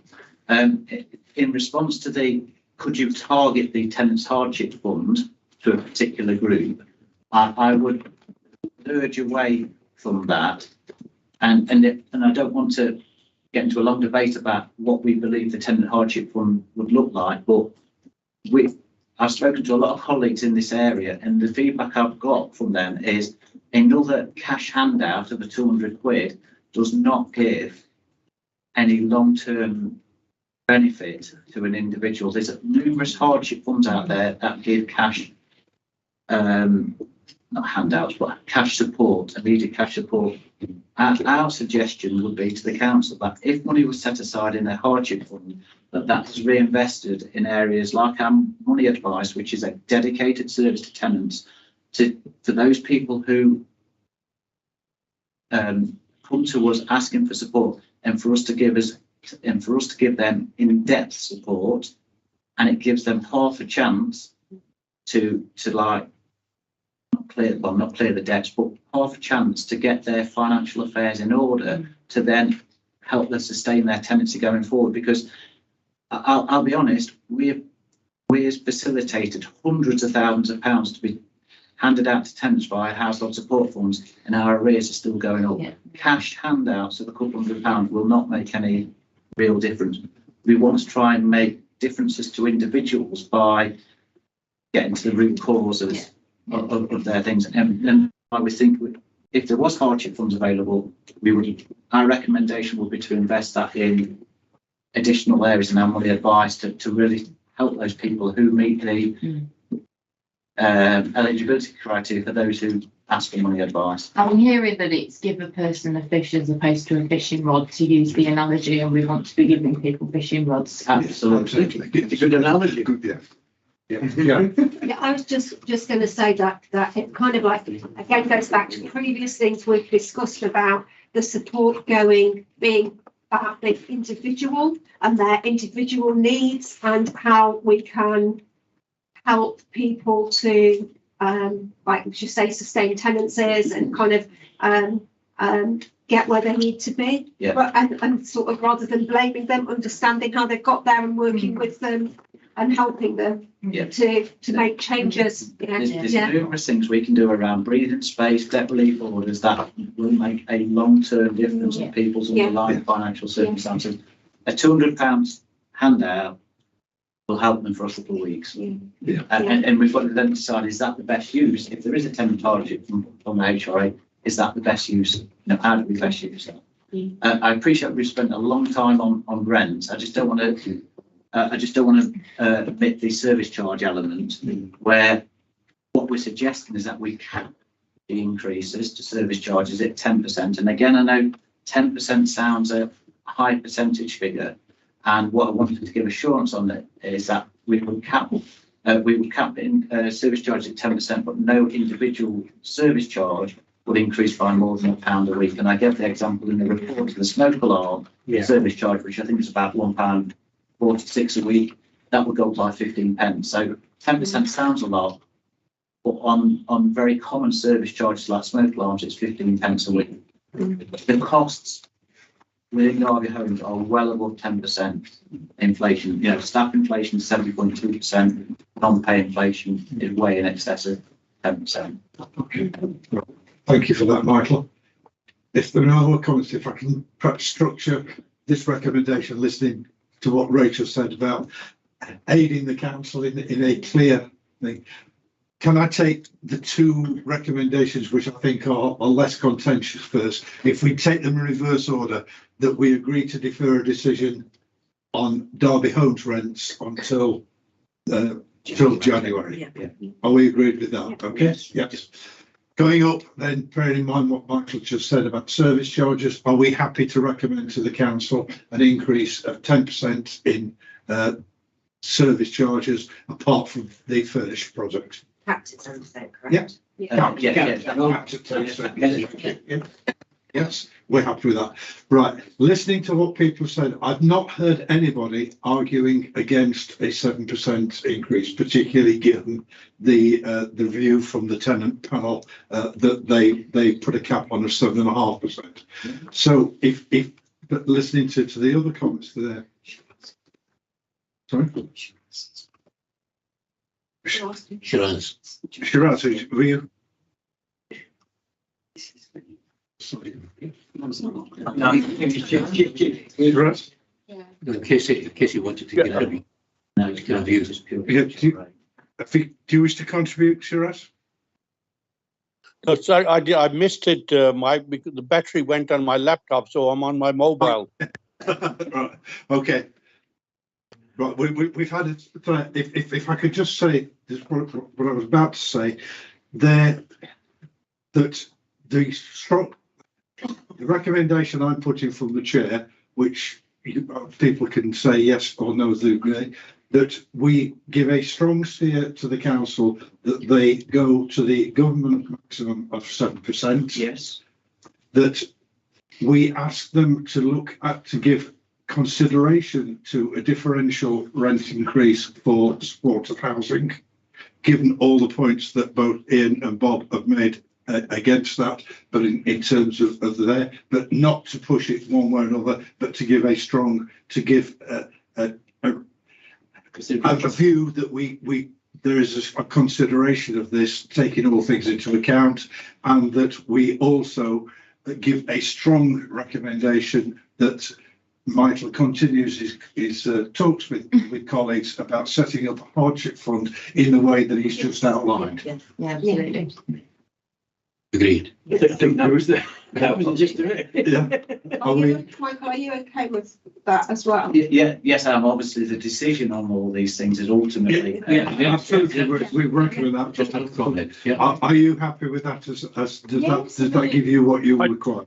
Are there any other comments from board members? Just very much, I can't miss part of the discussion and then came back. Do you want to say anything, Shiraz, about this? I just want to say I'm not really in favour of any kind of rent increase at the moment. You know, representing a deprived ward like the Arboretum, I've seen the hardship that people are suffering, and I have absolutely no doubt that things are going to get, you know, far worse than they are at the moment. So I'm not really in favour of asking for a rent increase. We've listened to that. I understand where you're coming from, Shiraz. Yes. Sorry? If I can, Chair, it's just really interesting to hear your debate. I met with the head of finance at the council this afternoon, and we had almost the identical debate, even down to Jen's point there. We were talking about whether the hardship fund should be introduced for supported housing tenants. So just if it's any reassurance to you, we are having exactly the same discussions, and then at some point soon we will be talking to council where and Catholic College. So do I get that with the exception of Shiraz and listening carefully to the points that he's made, that's the recommendation as a board that we will support? Yes. Yeah. Can I just add into the thinking, which hasn't been mentioned, is that if we don't increase this year, then the lack of increase will be there built into the pricing structure going forward. And therefore it'll be something that is very difficult to catch up on in the future. Yeah, absolutely. Yes. Well, you're right, Lucy, that would never catch up because with rents being regulated, you can only go to a maximum of CPI plus 1%. And we know that there's going to be a new rent standard coming in from 25, 26. And we don't know what that's going to be after then. And if it's not CPI plus 1%, we're going to be having this discussion all over again. It hasn't been said explicitly. One of the key things adopted in the business plan is to provide new homes. We talked earlier in the board meeting about the lack of affordable units across our city, and that waiting list going up and the pressures on homelessness, not to be able to at least provide a new supply of affordable homes to even just try and mitigate the impact of the right to buy losses that we see. That will also be affected by not having that money. Absolutely, and we did hear what Sean said earlier about the pyramid of spend, and that is right at the bottom after everything else. Well, the board has been circulated outside of this, the response to the regulator, and that includes the council's modelling of what happens to new build numbers at a 5% rent increase. Yeah. Okay. I think that's been a very interesting, valuable discussion. It is 9:20, so can we move on to item 11, Diversity Forum update? I think, Shannon, are you going to present this? No, I wasn't going to. I'll do, that's fine. Thank you. Right, the paper that you've got in front of you starts off by giving a summary of the work of the Diversity Forum this year. if we just look at paragraph 4.2, you can see that the forum has had external visitors come in and talk to them. Jamie from Staywell and Natasha updating the forum on the Black Lives Matter project work. Moving on from there, I think for me, this is really, really good progress. The Diversity Forum is new, but in paragraph 4.3 and 4.4, we can see that they're already starting to influence some of the policies and supporting on the equality impact assessments. So I'm really, really encouraged by the progress that group is making. Attached also to the report, you've got the annual Workforce Equalities Report, which I think, to be honest, is laid out nicer than I've ever seen it before. So thank you to the staff who have done that. And in colour. Even in colour, that's correct. And paragraph 4.6 gives a highlight of some of the key findings. I think all I was proposing to do was ask board members if they've got anything that they wanted to raise or questions that they wanted to ask. Yes, well, it's just a question of just my head understanding. 4.4, what was the garage tenancy? What was the issue there? It's a policy about the allocations of garages, I believe. Right.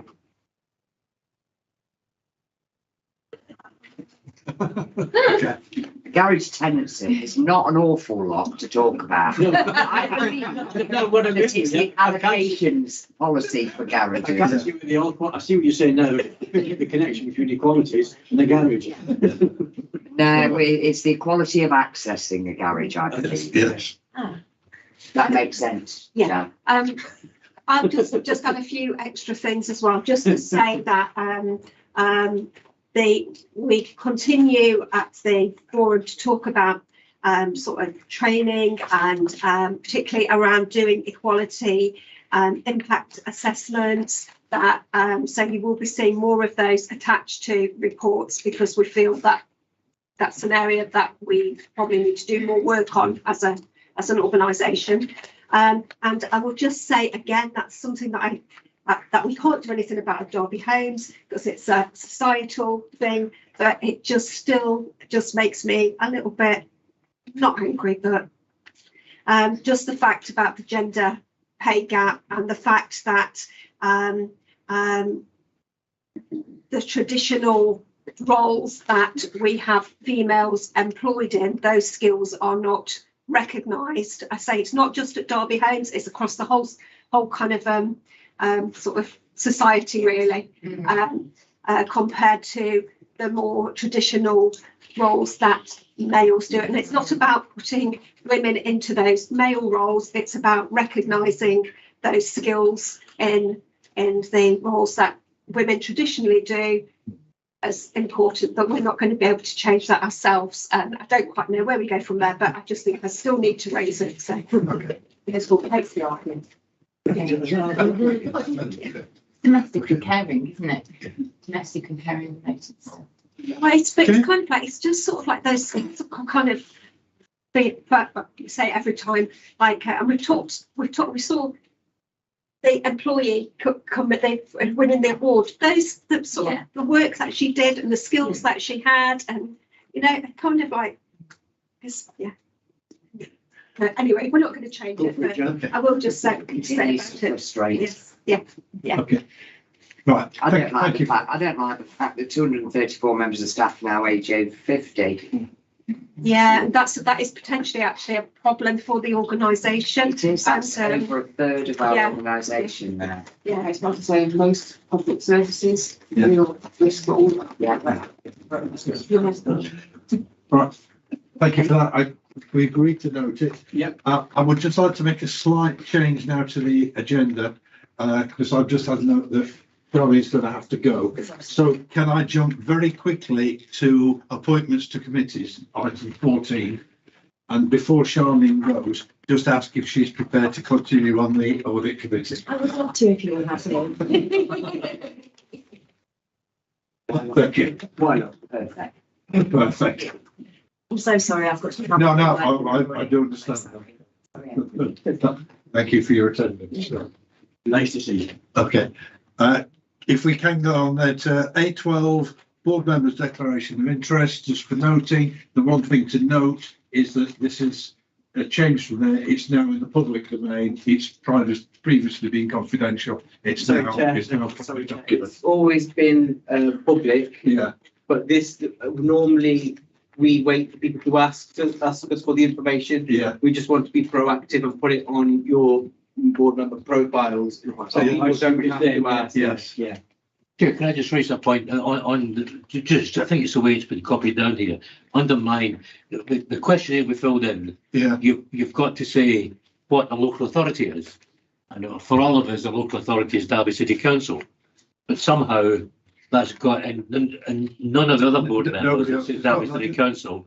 But under mine, it says local authority, Derby City Council. That would appear to, if you read that, it appears to suggest I've got something to do with Derby City Council, which I don't. No. So can I suggest we delete that? I think in my entry, because I think it's misleading. And everybody must have replied that Derby City Council was the applicable local authority. Yes. Are you happy with that, Tara? That's fine. Thank you. The only other thing as well on this is that I'm just noticing on Ian's, it's got kind of all his roles as well in there, and it hasn't for other people as well. It's different people. When we send the questionnaire out, it's what people have declared down on there. Then we need some sort of. Yeah, they need sanitising. Particularly reading things like, what was it I noticed? There was something here today, and I thought, that's strange, I've never seen that before. I forget what it was. Yeah. It's a personal thing, what you think is a personal interest that may affect your directorship. So if somebody thinks something might affect it and somebody else doesn't, it's what they've listed down. But we could go through a standard. I think I'd quite like it to be a little bit more consistent, because obviously I'm on the audit committee. Yeah. I didn't put that on because I didn't realise. No. Yeah. I'll take any internal Yeah. appointments off because they're in the public domain anyway. Yes. And that's not a conflict. So I'll Yeah. It's like the customer service champion and championships, it's all part of the role, isn't it? It's all part of the role. You just want to try and top Lucy's list. Yeah, doesn't anybody else belong to things like, I've realised I haven't got the National Trust on my list. And it should be, but I'm a member of the National Trust, and I can't think, have they got any interest in Derby City? But So what are you saying then? My internal things come off then? Yes. Yes. That's okay. Yeah. But the CMAP thing will stay on. CMAP, yes. Yes. So I'll be a volunteer individual member of Derby Homes Limited and a Derby Homes representative of CMAP. Yes. That's okay. Yeah. Fine. Yeah. And that's the case. Pays a fee to CMAP, so it's relative. It's appropriate to declare CMAP because we pay a fee. Yes. It's mainly when there's a contractual relationship between Derby Homes and the other organisation that it needs to be declared. Yeah. No, we've been a lot more broader and transparent than that. Yeah, I think it's good. Right, that's fine. I thought this was going to be a quick answer. I've just spotted I'm not an employee of Choice Support Limited anymore either, so if you could strike that one off as well. Right. Can I just say, if there are any changes to this, email the more time, and we'll make any change. I won't make it public until I've sent it back out again and it's been sanitised. Right, thank you, Tara. That's right. And then I'll upload it. Right. Moving on then, A13, just notice of the Derby Homes meeting for 2023. They have been through the council diary, I believe. So can I just flag up that the council diary only goes through to the next annual meeting of the council, which will be in May. So the ones May onwards are not yet going to be, there isn't a diary to look at for them yet. Okay. We'll hope that we'll resolve those questions when they come to them. Okay. Right, going back to A14 appointments to committees. Are you doing this, Taryn? Yeah, I'm going to do this one. So this is the appointments to the subcommittees that we always do after the first week, on the first meeting after the AGM. So in terms of the audit committee, the current members are Ian, Lucy and Charlene, and all would like to stay on that. We've had no other for interest on that committee. The the operational board members on that are Tony Holmes and Dennis Rees. The audit committee chair, Ian is currently the chair and has expressed an interest in continuing in this role. Good. Also then on the CMAT representation, Ian has elected the chair of CMAT and proposed that he be nominated as the Derby Homes representative again for a further year. Yep. The governance committee, all members of the board are members of the governance committee. Yeah. The chair of governance, the current chair is Jan, and Jan has expressed an interest in remaining the chair of governance. Yeah. And the operational board, there are 3 board members, 1 tenant, 1 council, 1 independent. Bob, Jan and Lucy are the members, and I think they're all happy to stay on. Okay. Lucy, are you happy to stay on? Yep. Thank you. Okay. The operational board will be asked to select its chair and vice chair, and it will do that at its next meeting in December. And nobody else has indicated anything else as we've gone through. Yeah. Okay. All right. Thank you. A15 forward plan of agenda items just for noting, and 16 disclosures under the Insurance Act. There are none. Or no further ones. Okay. Right. That ends section part A of this meeting, i.e. the public bit. So it's this time. And Ralph, if we can turn off the